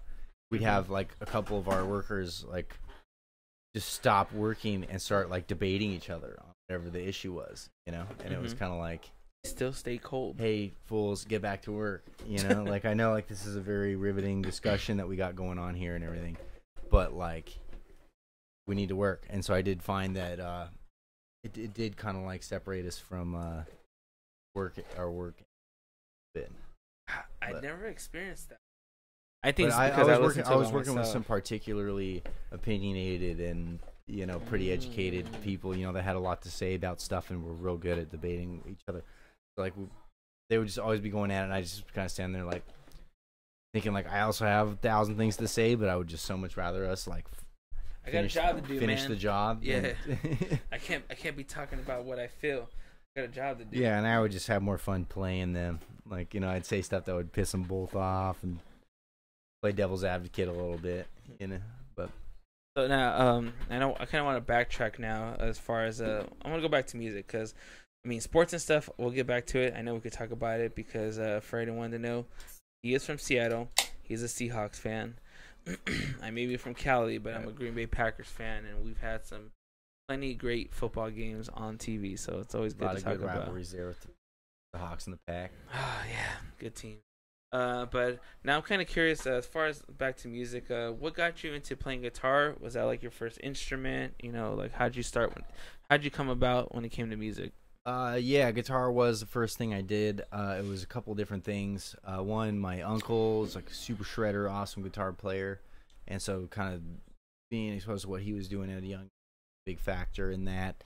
And then when I was in like 5th or 6th grade or so, I had a buddy that was a real good drummer. He'd been playing drums since he was like 8 years old or something. Damn. And he was, you know, awesome drummer. And we had another friend who had already been playing guitar for a couple of years, and he was pretty good too. And so we got a couple other of us together, and we said, like, all right, we're 6th graders at this time, and we're thinking, all right, this year for Christmas, I'm going to ask for a guitar. You ask for a bass. You know, we already got this cool drummer and cool guitar player. You know, we'll get these instruments and we'll make a band. And so we did that. We all got instruments for Christmas that year and just started learning them. And made a band and just never stopped. Ever since 6th grade, I've always been in at least 1 to 2 or 3 bands at a time. And so just started playing from that. And so then, like, motivation from my uncle, being super gnarly shredder dude, and then playing with my friends. And then we went up into the junior high where we merged with some other schools, and there was a couple other people like us, too, that had been playing at an early age. And so it was like, we got to be better than them because this is what makes us who we are, and fuck them, fuck the opposition, you know. And so then just from there, it just kind of kept on going. It's now 17 years of being in bands. Do you remember what was like your main inspiration when you first started doing it besides your uncle? Like, was there any like artists that you looked up to? Well, the first like probably 5 or 6 songs I learned on guitar were all off of Blink-182's Enema of the State. Oh, jeez. You know, like I learned like all the small things and What's My Age again, and like I learned like a bunch of those songs and a bunch of the older songs, and we played a bunch of like No Effect style stuff and Millencolin, and you know, we played a bunch of like the old, I always call it snowboarder punk, but I think that's only for myself because I was snowboarding a lot. surfer punk while too. listening to it. You know, Yeah, down here was surfer yeah. punk, up there was snowboarder. I think punk. it just depends on what you associate it with personally, but but yeah, like just like that kind of like. For me, it was skateboarder, surfer. Yeah, I didn't surf, but I skated. Well, and also for me being snowboarder, in the late '90s, MTV put out a PlayStation game called MTV Snowboarding, and it was I remember that. It was a snowboarding game, but it had like it was based around the soundtrack. It had it had like Lagwagon, 10-Foot Pole, Voodoo Glow Skulls. Oh my God, those are like, old names. No Effects, Blink-182. Just had like a bunch of like that era of punk rock. It was like the early days of pop punk. Where it was Millencolin was on there. No Use for a Name. So that's why I kind of started out playing with stuff like that, and then it just progressed into metal because I felt like too easy. Right, like it was like I grew up playing sports and being competitive, and I grew up on a skateboard and like snowboard, and so it was like extreme sports and competition, and so it was like for me metal is like the extreme sport of music, like doing who can do the new triple kick flip, instead of the double kick flip, and like, who go faster. Yeah, who's gonna do it faster? Who's gonna do the double backflip on the motorcycle instead of like holy shit, some guy did a single backflip and that was awesome. Like who's gonna do the next 900? Like when Tony Hawk first did it. It's like you're just looking for this like spectacle, a physical ability. That's what sort of got me into doing metal. Was like I want to shred faster and harder, and I want to do the harder technique, and I want to be better than you, as opposed to like most other genres where it's like more musical based, no content and thought content. It's kind of just like the high jump. Who's gonna shred harder? Who's gonna do the heavier breakdown pattern? Metal's such a big jump compared to like punk's a lot of fast pace playing, like just strumming as fast as you can, but depending on what type of metal and stuff it is, I think it gets more intricate, like as far as like muscle movement, as far as like your hand, like on guitar. Because like when I first started playing guitar, I started playing Metallica. I got into because I didn't get into guitar until 2002 or 3, because I first learned flute. I was forced to learn flute, woodwinds, and then I got into drumline, and then I got into guitar, and then I feel like that transition from like that type of metal to like I started playing metal like Dying Fetus and Decapitated. Oh yeah. So that transition from that metal to like it has like its own tiers, which is kind of crazy. Yes, the whole universe. Yeah, and that metal. It was just it went from Metallica playing all downstrokes like Master Puppets to speed picking as fast as I can. Yeah. And it's funny because I'll listen to stuff that I wrote in high school, and even my old drummer Ricky, he'll say the same thing, that the stuff that we used to play back in the days is like, how the fuck were we able to play that back in the days compared to now? If I try to play that now, I'll cramp up, and I'm just like, oh. I used to be a lot better at guitar than I am now. Yeah, it's high nuts, school, dude. When I would just go home every day and play guitar and like didn't have shit else to do, and I just sat there and played guitar all day, I was way better than I am now. It's insane, like just growing. If you don't keep doing what you're doing, like the toll that it takes on you. Because like I got my 2 guitars hanging, and just my fingers cramp up. Like it's not like how it used to be when I used to be able to jam for like 5 hours straight and not give a shit. But yeah, I don't know. It's I think music's such a great thing, and I've been talking about it recently, where I feel like that's the one thing that's missing in my life, me personally, is music. Like I feel like I don't play music, so I feel like I should be playing music, because you've been doing it your whole life too, It's like taking that break from it, kind of lame. Yeah. I've been on a bit of a break from it myself too. I've been dying to kind of get more involved. I just want to play a show again. Being on stage is such a like exhilarating feeling. Yeah, it's a yeah, just you don't know if you're gonna do good, if you're gonna do great. You don't know if people are gonna like it. Yeah, respond. So, what's the most people you think you play for? You said like 20,000. About 20,000. Smallest? The other band. You gotta pee again? Yeah, I'll be right. All right. I'll say doing the dance. No, go ahead. I saw you dancing over here in the chair, so I figured you had to pee. So, for anyone listening on SoundCloud and iTunes, thank you again for waiting this long for another episode to come on. For anyone that's watching on YouTube, thank you for watching. This is the first time actually doing a live YouTube stream in my room for this podcast. I'm going to try to make it a regular thing. If not, I'll still be posting everything up as far as the episodes on SoundCloud first and then on iTunes, because I have to put it up on SoundCloud for iTunes to actually read it. This podcast is not brought to you by anything, but hopefully one day it'll be brought to you by something. But like I said, once again, I'll promote for you guys. If you ever need anything Disney, Universal Studios, anything like that, anime, make sure you look up DB Treats on eBay. Look them up on Amazon. A lot of cool stuff. I like pretty much everything they put up because I'm a big Disney fan, big anime fan. Universal, I'm a big Harry Potter fan. I'm just a nerd. For anyone listening too, if you like just the content, if you want to hear me raging and just getting like completely just mad at video games and stuff, you can catch me on Twitch. I'm on twitch.tv, and my name on there is New Era Panda, NEW Era ERA, and then I believe it's _ Panda PANDA.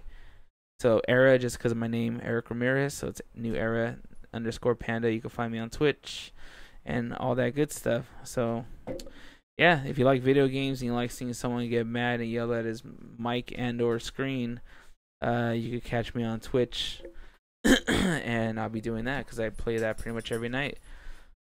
But I feel better. It's the Coors Light, man. It's the Coors Light that gets you all fucking. It's a diuretic. Yeah, very. Because I'll be drinking IPAs and that'd be cool. I won't have to pee until like maybe a few hours later. But this Coors Light, man, this thing just went like straight through me. Feel pretty good though. Like I said, I don't really drink this beer, but it got me feeling pretty relaxed. It's because I haven't eaten. It's nice. Yeah, so I'm all booze right now. But yeah, besides that, dude, like, what else are you doing as far as music? I think you were telling me something about like you're doing some DJ and stuff. Yeah, right now. I'm getting into the whole electronic music world. EDM. Yeah, I ended up coming up on some skills and some gear that just inspired me to start using it. And I've got like some DJ gear, and then I've got just some electronic music stuff. I've been using Ableton, and then Serato for my DJing. I've got my setup's gotten pretty elaborate. Mm-hmm. What is it that you have as far as setup? Yeah, like I don't know if anybody who's listening to this would be familiar, but for my main DJ controller rig, I've got a Newmark NV, which is for for like playback and DJing. It's like a little digital version of turntables and whatnot. That's the one like the little spinners. It's got 2 plates, and then it's got all the pads, and it's got 4 channels of for mixing and everything, and it's kind of like my main central hub. Mm-hmm. And then I have a Tractor F1 and X1, and the F1 has a whole bunch of pads on it that I use to trigger samples and Ableton clips and use it as a drum pad and do all kinds of cool stuff with the knobs and faders that I'm not even going to get into right now because it's kind of like deserves its own series of videos about what I have set it up to do. But I've mapped it out to do stuff it's not designed to do. You could talk about it, man. I got time. If you want to get into details, you're more than welcome to go into details about it. Well, I'll maybe later. But I got the F1 for just playing sounds, basically in a nutshell, and then I have the X1, which is basically like an effects unit.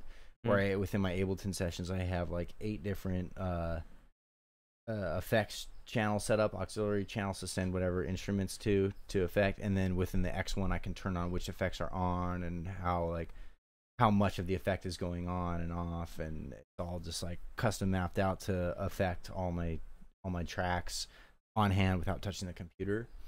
And then I have an Akai LPD8, which is just like 8 pads for triggering. I use it to just trigger off samples. Like, you got the air horn. Oh god, I hate that fucking sound so much. Useful. But I have that, and I got just like hundreds of different like samples, like quotes and voices, and weird synth hits and weird stuff that you could just have on deck to just play at any given time. And then I have a Novation launch key 49, which is designed to control Ableton, so like it's gonna launch clips and range all my playback. Plus, it's like full, Yeah, it's a 49 key keyboard. It's plenty, for what I'm doing. And I have an Akai. It's like an MPX 16, I think, which is just a 16 pad drum rig. Mm-hmm. And then I have my main synth unit or plugin, I guess, if you will, is the Serum synth, which is kind of like a standard EDM thing now, which has got tons of cool ass sounds, and it's like a total synthesis plugin where you can create sounds. We're starting with like a basic waveform, like a sine, saw, square, it's whatever waveform you want to start with, and then you can change it and adjust it, add a whole series of effects, and you can pretty much synthesize any sound you want. You can create any kind of like riser or weird sound. It's like a total sound genesis central, and it's like I've spent a lot of time like trying to learn how it works, and that's kind of my main rig for instrumentation. I wish I had a picture of it. I could just like post it up on the video so you can see. All right, so this is 1, this is 2, this is 3. All this stuff. Yeah, I've been debating like. Because it's kind of been weird because this is something I've been doing on my own and just kind of learning for myself, and I'm pretty excited about like how far I've come with it and everything I've learned with it. He's just digging on the bed. He's out there digging for something. Go ahead. Excited. He does that to make his bed more comfortable. Yeah, but so are we gonna see Metal Greg turn into EDM Greg?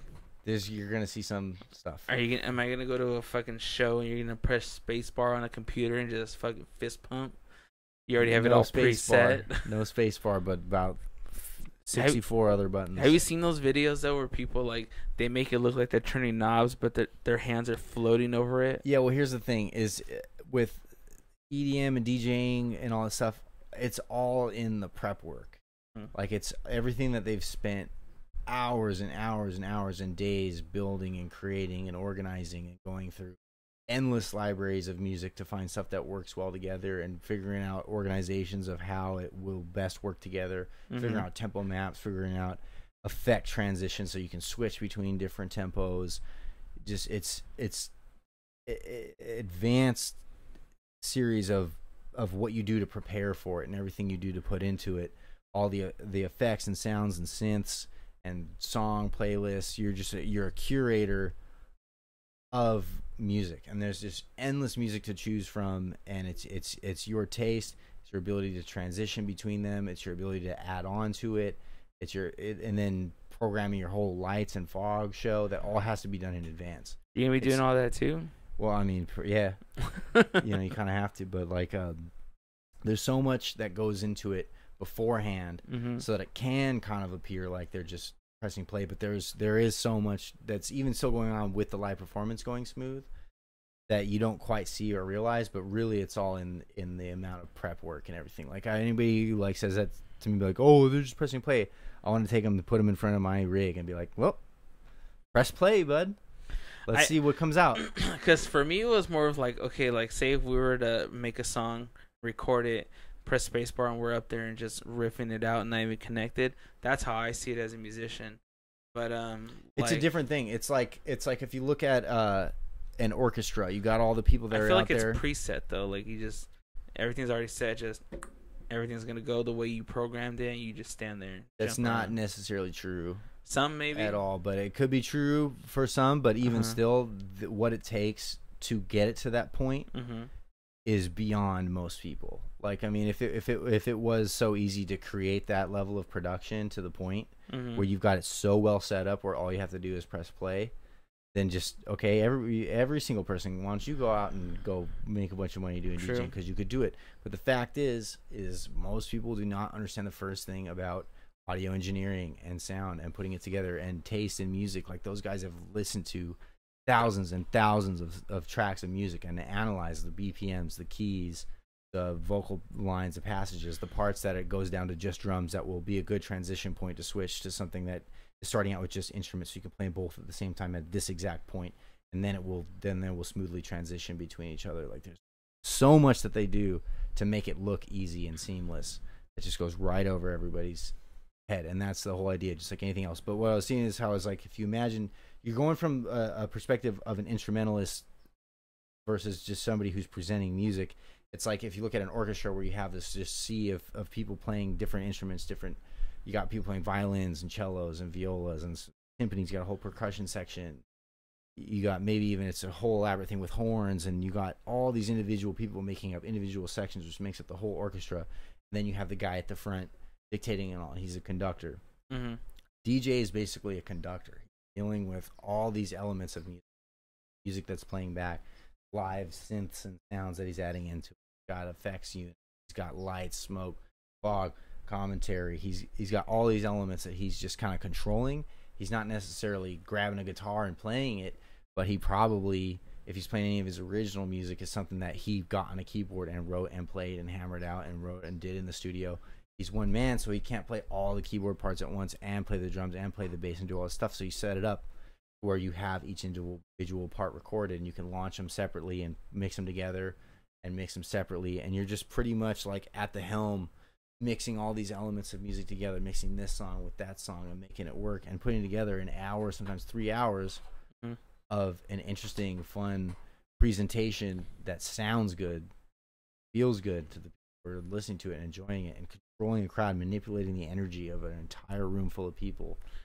And it's the cream always rises. There's good and bad and everything, and there's definitely people who are way better at it, and a fuck ton that goes into it before they show up to the club and just hit a couple buttons. Yeah, because like for me, it was more of like I didn't really have respect for DJs because I grew up in the time where there was breakdancing, actual scratching DJs. I would bring out the vinyls, and do what they had to do with the faders. So I was a huge fan of that. Turntablism. Yeah, like all that stuff, dude. I fucking love watching that stuff. And then it came to where it was like house music, where house music was cool. I wasn't into it much, but like my brother-in-law, he's a DJ. He does house music, but he'll grab like he has like a library full of songs. He already knows the songs, so he knows where to input it. Find a tempo, which one he's using, use it, put it in, fuck with the effects of it, go to the next one, paste it all together. Like that, I have mad respect for when DJs do that. Yeah, because I've done it before. He's let me sit behind the turntable. He has like some CDJs from like I don't know what the brand is, but he has Pioneer. Yeah, he has Pioneer CDJs, and I sat behind there and I mixed some stuff together, just for fun, dropping the bass to make it come back. But then there's those other DJs where I feel like this is pre-recorded, which is cool. You got all this done, but to know that you pre-recorded just so that way you could just push play when you're there, that's where you lose all my respect, because we're performers. When it comes to being on stage, people are there. It depends on I guess the situation. Being in bands, you can't just push play and that's it. You're done. For us, it's more of like you have to replay everything that you performed before and recorded. Yeah. You want it to make it sound as close to your album or whatever it is as possible. Yeah. Compared to these other people, I feel like they've sat there, re-recorded it. This is a good hour session. I'm going to keep this. I'm going to push play for it when it comes to other people. Those are the ones I'm just like, all right, it's cool that you did that, but at the same time, I can't really respect it fully. It's just a different audience. Like, if you're going out to see a band perform, you're looking for what you're talking about. Mm-hmm. Like with that performance where you have some level of understanding of what it is that they're doing, and then you can decide for yourself whether or not they did it well or not. And so you're there analyzing their performance and saying, wow, this guy's great at that particular craft, versus guys that are setting up their DJ set to where they can just push play. The people who are there to drink and hit on chicks and hang out and chill. They're probably not even looking at the stage even once, but it's just compared to like the guy. You're a club owner and you're like, I gotta have music here tonight. What am I gonna do? Like I got like Steely Dan in my iPod. Like what am I gonna do? It's not what they want to hear. You can throw on some like YouTube stream or some shit, or you can bring in a guy who's got a playlist basically that he's spent hours and hours and days and weeks and months making to be perfect for a dance community. That's going to have cool transitions to keep the mood up and down. He's going to have downtime to have people have time to go to the bar and buy drinks and spend money at the bar and go back and still have a good time, where you're controlling the whole mentality. It doesn't matter if he's hitting play and fading and doing transitions, doing all that shit, or if he just hits play once and the whole thing just rolls through all the way. All that matters is that these people who don't give a fuck or know even the first thing about music or performing music or what it is, that they have this subconscious experience, mood that they're feeling, solid for what they're trying to do, which is show up and look good and get drunk and hit on the opposite sex. I like how you say look good. Yeah, it's just the music is a background. Yeah, in this environment. So like, why risk giving the DJ an opportunity to fuck it up when no one even cares whether he fucks it up? When nobody's like analyzing his precision of like, oh, this. I can hear his strings when he slides his hand around, or there's fretboards. Oh, he's flat. He missed that scale. He missed that bend on that solo. Like, nobody's like sitting there watching the band, sitting there hitting on chicks and dancing and you just need somebody that put together the time and research to create that environment. And so it's just kind of a time and place. Like there are still really good like scratching turntablist DJs that are doing really cool things with beat juggling and mixing different things and doing cool scratches and doing all this stuff, and that has its own little niche. But for the most part, the DJ that most people pick the bones with are DJs who are performing for people who could care less whether that guy's there or it's just a playlist playing. More the production, it's the lights. That makes sense. The fog, the sound system itself, and how it slams their chest like they've never experienced before, and they just want to dance and look good and try to get hit on or hit on people and look like hoes for show. Table service, bottle service, and fucking whole club vibe. I think it's just different. I think the difference is because coming from the musician background of it, like I dissect like everything with music. That's just me personally. Like, you made a good point where people that just don't give a shit about that, it's just all about the environment, like I'm just here to party and that's pretty much it. And I think for me, it comes to the point where I do look at that as like what kind of performance is this? I mean, yeah, I'm here for the whole environment and whatnot, but I want to see what you're doing. What are you doing to kind of make this environment at its like most like happiest, I guess, or more and that art is in there purely in the song selection. And but I feel like some people do it just because they could just do it. They have like the ballin' like $2,500 MacBook that they could just easily just import a bunch of music. It's purely song selection, because even like with the vastness of music that's available, that if anything, it makes it harder. How are you gonna go through fucking 1,000 hours of audio, and just pick out an hour of the best stuff? You give 1,000 hours of music to 100 people, every single one's gonna, and some are gonna work better than others. It's like you're a tastemaker. You're the guy that is like that dude in high school that was like the music guy that knew the best bands and had the best taste. Like, if you're that music guy, you're gonna come up with a real cool mix of music that people like. Combination of, wow, I know this is one of my favorite songs, I'm so psyched that I'm hearing it, combined with, wow, I've never heard this song, this is awesome. It's just this whole well-rounded music listening experience where like you give it to some dipshit who never listens to any music, you're probably gonna put together stuff of like, what do I listen to? I'm fucking bored. I don't want to hear this. Like, I've never heard this and it sucks, and like there's nothing about this that makes me want to dance, or there's nothing that's building a vibe. I'm not getting chills from any of this. Versus somebody who's listened to days and days and years of music and curate a selection of songs that's going to move the room, that's going to make an environment, going to build that experience for people listening. That in itself is a talent, and it takes time. You can't, no matter how badass of a computer you have, it's not going to give you taste. Now, as far as what you're doing, are you kind of like roaming around that type of environment, or are you trying to like produce your own and maybe add a little bit of? I'm more interested in making my own original now. I mean, naturally, just coming from the other side of the whole like musical background, performance side, I want to write my own and record my own music and everything. But I certainly am also practicing the ability to put together a good playlist and transition it together and put together the right order songs. That's something I've been doing my whole life. Mixtapes and burning CDs of cool songs, where I would sit there, and back when CD burners first came out, I would sit there and be like making playlists, which were like mixes, where I would listen to the last 10 seconds of this song and the first 10 seconds of this song and make sure that they would go well together. Like, I didn't even realize it at the time, but I was like, I never did that. DJing. Like, I would sit there and make like a whole like CD of like, I made like a chill mix or like a skating mix or like whatever, and I would listen to the end of the song, the beginning of the next song, and I would switch them around, sit there and switch them around, and I didn't even think of it as DJing at the time, but it's like that's what you do. You're figuring out how this is going to transition. I would just put music in like a list and then just burn it. Yeah, like, dude, I would. I was like, I and never nerd really out. did all that stuff. That's fucking I nuts. definitely did that, and like it was before any of like the whole DJing thing or anything like that. It was just because like I was just making playlists, and kind of what you're doing as a DJ is you're making a playlist that's gonna feel smooth and natural and flow together and not be abrupt, and just create this one experience that lets hours go by and lets drinks go by and lets conversations go by, and you're just the mortar for the brick of something that's more of just a background, just to help out, like that's not even situations, just help out environments and stuff become more like at ease.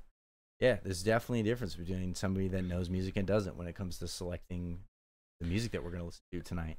Now, are we gonna be able to expect any of this coming out? Are you gonna be releasing any of your own stuff? As far as eventually, DJ G Reg.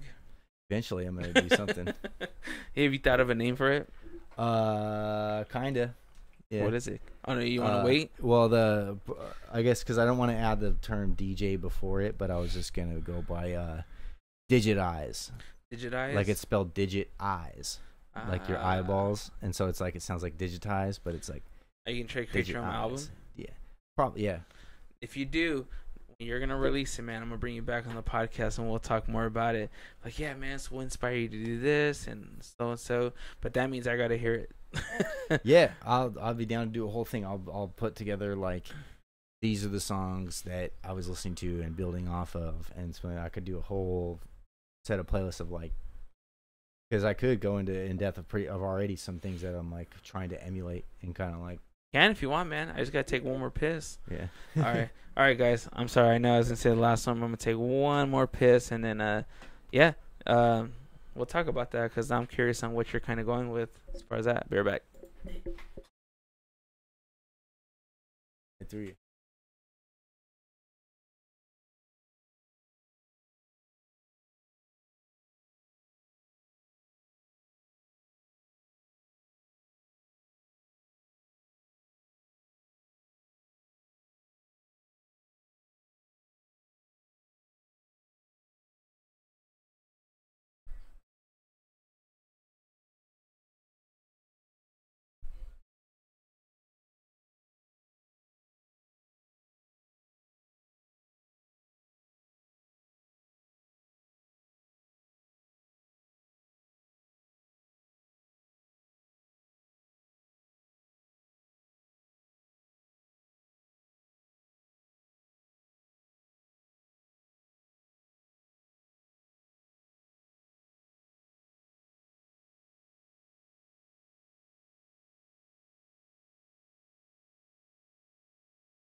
All right. So, like I said, swear to God, guys, that was the last one. So so we're talking about the whole DJ thing. Okay, so give me and give all the listeners an insight of what you're working on. Well, I really have become a big fan of what the group, if you will, Odessa is doing. Ever heard of them? Which is check out. They're doing really cool things musically. Let me write it down. With electronic means, and they just do really cool stuff on stage where they have like a lot of live percussion and live instrumentation, but the stuff that they make is just sonically awesome, and there's a lot of, even if you're super into like music theory and like what's going on, that's like musically is awesome too.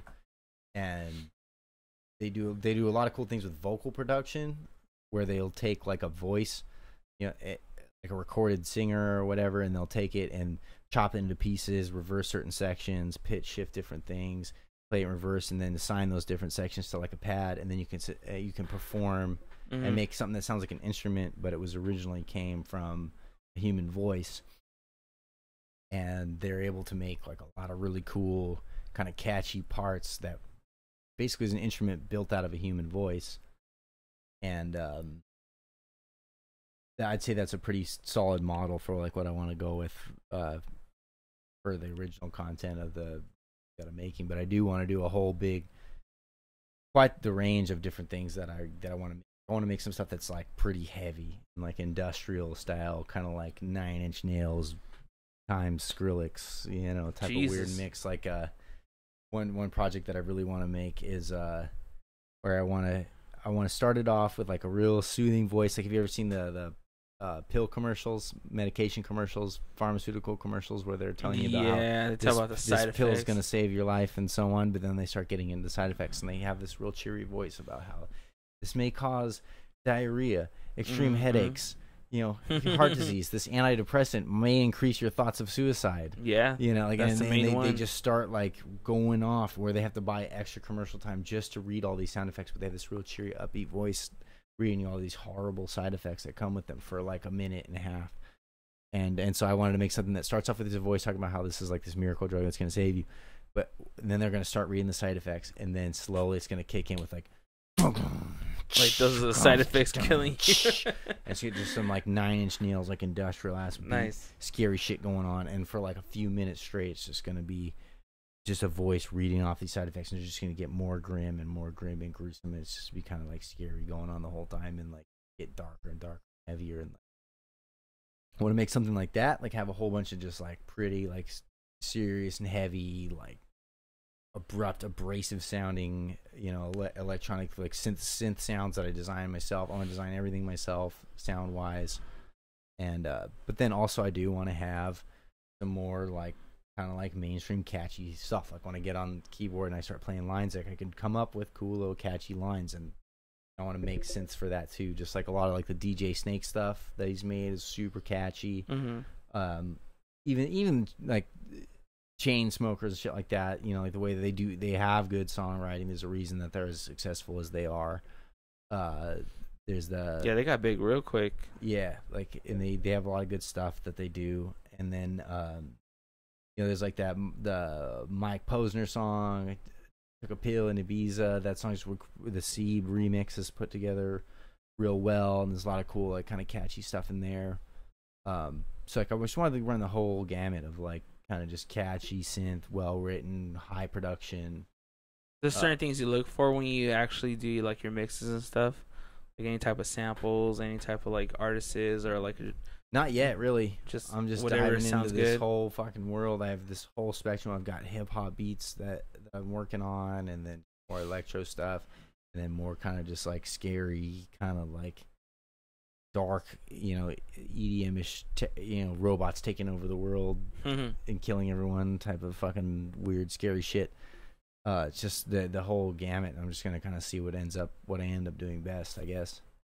Sounds good. But it's just this whole spectrum. Just I came up on all these tools to do it, like all these like little pads and synths and controllers, and built this like 3-tiered rig. It's a 3-tiered keyboard stand basically that has like one that has a controller and all my pad things and all my effects controllers, and then one that has my keyboard on, and then one that now just has my laptop on it. But come up on all this gear, and so now I'm just like learning how to use it, and I'm interested in so many genres of music. Like I want to make like a metal record with it, where like I'll like record like just a couple chugs, just one at a time, save that to like a pad, and then key map it so that every time I hit a key, it'll play it in a different point. And so I can sit there and say like map it so like I can hit one pad that has a chug on it, but set the knob so that it controls how fast it repeats. So if I hold it, it'll be like chug chug chug chug chug, and as I turn the knob, it'll be like chug chug chug chug chug chug chug chug chug chug chug, and then set the fader so it adjusts the pitch of it. So like as I hold it, it'll be like chug chug chug chug chug. Yeah. And then between the two things, you can make some really crazy robot language type of sound going on. But really like manipulate the sound. Yeah, and so then I can have it on a pad, so I can just make it sound super like unnatural and weird, where it's just make like breakdown type of weird shit, but have it sound super digital and processed because it is. But it's based off of manipulating an originally recorded actual analog sound. That's cool. Which is kind of part of the digitized mentalities, because I want to take a lot of authentic instruments. Like I want to record like a didgeridoo and like timbales and tablar, and then tweak the shit out of them with my gear to make it sound like some new sound, and then mix that in with everything else that's going on and just build it from scratch. But I would like, if I were to do a performance with it, I would want as much real instrumentation going on as possible, real percussion sections. Like if the mix has tabla or bongos or some shit that I did on a pad, if it's being performed live, I want to actually have bongos, tabla and shit that people are playing while it goes on, and just purely only have the stuff that's totally synthesized sounds that I made, have that coming off of the gear itself, but have as much as I can be actually performed live. And then that band Odessa that I was mentioning, they do a lot of that. Like they have actual guitar players come out and stage. They have a whole fucking drum line of dudes playing snares and stuff that matches the music that they made in the studio. And have you started recording this though? Like a little bit. Mostly I'll sit there and start jamming on it, and I'll make loops and I'll create stuff, and then it's just like just close it and leave it. I say, is there like I'm just super learning. Is there like an ETA of like when you decide you want to release something? Nah, I'm trying to be super. I'm doing it for myself. That's good. I'm just trying to make some stuff that I like to listen to. I have no like ambitions really of like super releasing stuff, but if I'm able to like come up with something cool, I would love to be able to actually perform it. Coming from a performance background, but I'm not trying to be like. So you trying to do that? Watch my YouTube channel, like and I'm not trying to like make it like this, like I am like with bands and things, So would this be the first time you're actually releasing any information about it? Yeah. Nice. That was something on the Verbally Harassed podcast. Yeah, that was something that I was kind of like alluding to before about like the experience of it all. Is this something I'm kind of learning on my own and kind of creating on my own in my bedroom? I kind of don't really have anybody to share it with, because like even if like I had somebody there hanging out in like my room with me and going over it, is I've just put so much time and studying into it that it's like there's no way that you're going to totally understand what's going on just by looking at it, so like that was the only motivation that I was wanting to kind of like maybe do like a YouTube thing where like, okay, here's how I mapped out this F1 to work with Ableton. You should just try it once at least, to see what kind of pull it has, what kind of viewers it brings in and stuff like that. Because like even with this, people will listen to it and be like, the stuff that you're talking about, stuff that they don't know, it makes them want to research it more. And then any like description that you're giving of it, they're probably getting an interest of like you saying that's kind of like Nine Inch Nails and like Skrillex. They could be fan of one or the other, and they probably thought about what would it be like if these two were combined, and you're the person that's actually combining them together, that's making that one thought of theirs actually become a reality. So that'd be kind of cool, dude. Yeah, I'm interested in doing it just because like some of the stuff that I had to figure out on my own, like I was really surprised at how little of information there was about it online. Like I trying to map some of my hardware to work with different software, I figured I'm gonna type this in, there's gonna be like 30 fucking YouTube videos on how to do this, and there's like none. There was like some people doing it but not explaining how they did it. Like it was just like they weren't saying anything, they were just showing it do it, and I was like, well fuck, how did you do it? And so like all the stuff I could find, it was not explaining it, and the newest videos were from like 2013 and shit, and so I was just sort of like, has nobody tried to do this? I hate that when you're looking for research and it's always like years before. It's like, old like versions of the software, it's not relevant anymore, and I'm just kind of like, well fuck, this doesn't work because I'm like 3 generations of this software ahead of this. So like even if what you're telling me, even if I understand it and know how to do it, it's not going to work with the current software. So it was like I had to kind of figure it out on my own, take little bits and pieces from old videos and then just sit there and like hammer it out. And so like I was wanting to be like, okay, if you're trying to do this, here's how I figured out how to do it. It's probably not the best way, but just do it, man. You might get like 1 million views for doing something that people have been wondering and haven't been able to figure out. And then also a big motivation is because I want somebody to chime in and be like, because I've gotten pretty close to what I wanted to do, but I haven't been able to like really do what I originally set out to do with like how I'm setting up the hardware and the software. I can't figure it out, and so I'm hoping that somebody will chime in and be like, I see what you're trying to do. Here's how you do it. Like get me to that final push to what I'm trying to do. And it would take the full video like with the hardware in front of me, like this is what it does, but I want it to do this. Like I can tell you how to get it to this point, but like, can someone tell me how to get it to that next point? You never know, man. There might be that one person in their room that already knows, and all you have to do is just promote that video that shows that you're within this certain step, but you want to take it the next step, and there's that one person that's like, "Oh, dude, do this, you're set." Yeah, that's what I'm hoping for.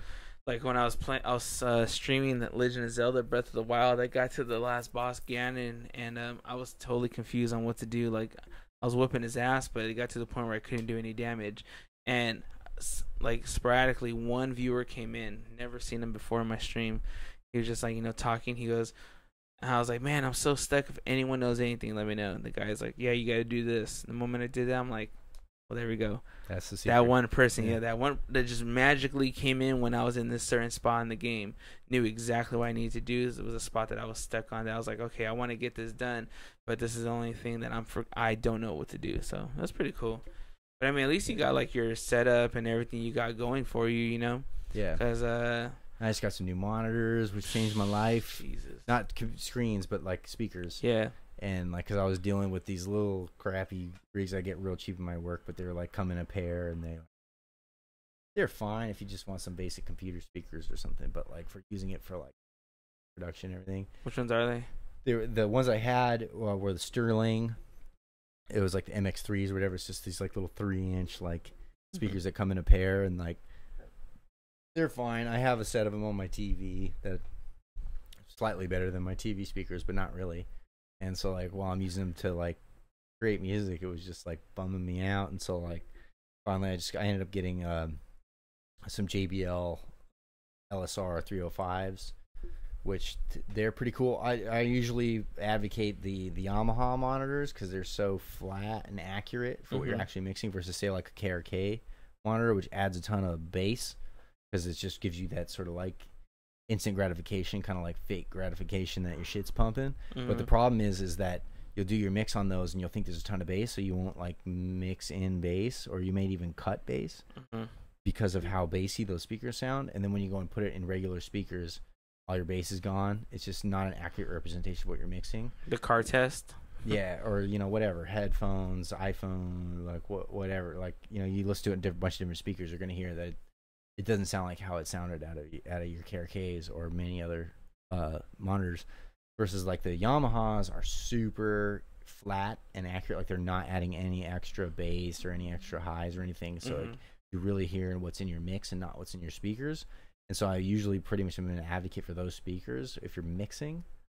But I'm not really critically mixing anything. I'm mostly just like performing stuff that's already pretty much like most EDM. There's not a whole. It's not like you're miking instruments and have to like mix out elements of the room and the mic and like everything's already preset. It's pretty much in the box, like generated sounds and stuff. So you're not really like doing a whole lot of critical mixing. At least where I'm at right now, I'm not. And so like I wanted some element of like added bass to it, but so the Yamahas were a little too flat for what I'm doing. I'm doing it mostly to listen to music as opposed to like critically mix music. But I still didn't want to do quite the characters. They just put so much extra bass in it so that it was like I am gonna somewhat mix a little bit, so I didn't want to have that. But the JBLs were kind of right in the middle, where there's just enough bass that they add that it's like great to listen to, even if I'm not critically mixing. But it is kind of accurate, more accurate than the KRK, so I can critically mix to it. But it also has switches on the back that will either push bass, keep it flat, or actually cut bass. Same thing with the high frequencies. You can push high frequencies, keep it at 0, or cut them. So you can kind of customize the way they sound. Plus the cones in them, like you'll see, like on the speakers, you'll push the cone in, it's fucked. You either got to like get some tape or some shit and pop them out, or do like a vacuum tube. The JBLs, they're designed so that it always pops back out. Well, that's and good. So it's like they're just made to like last long, and they sound pretty good. And it's just a healthy medium between being flat and having that extra like performance ability. Like if I was just gonna play the DJ songs for people, and they were a lot cheaper for me. Really? Than the Yamahas, yeah. Well, that's good. And like I said, I remember the car test. Every time you record something, you have to take it to the car and see how it sounds on speakers. Yeah, I used to back in the CD days when we were super common. I burned my stuff to CDs and go down to Best Buy and slap them in every stereo. They have all the different boom boxes or whatever, different stereo systems on display.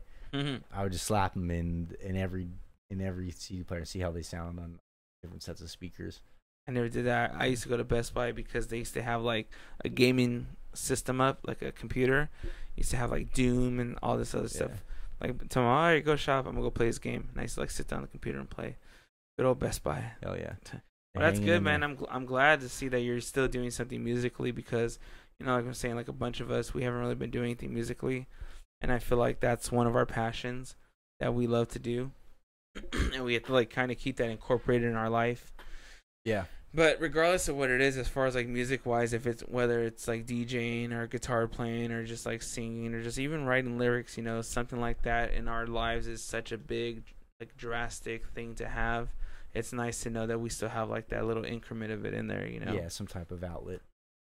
But like I said, as soon as you release something, man, we'll bring you back on the podcast and get it done. Yeah, we'll come debut it.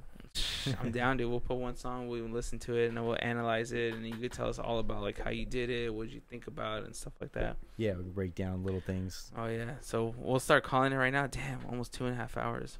Yeah, that's probably a good point. Well, thank you again for joining, man. Like I said, hope for the best for everything going for your music and stuff like that. Thank you for hanging out here. Like I know my room's a little warm. Got for everyone watching or listening, I got 3 fans blowing. One in the window, one behind me that's going left and right, and I got a little mini one on my desk that's blowing on me. So it was nice. Got to keep it cool. Yeah. So what was the name again? So like people know what to expect in the future. Digit eyes. Digit eyes, like eyeballs. DIGI eyes. DIGITEYES. Oh, digit eyes. Fancy. All is one word. That's fancy. But you can capitalize the D and the E. So it's digit eyes. See you in like a year from now, like on Apple Music. Yeah.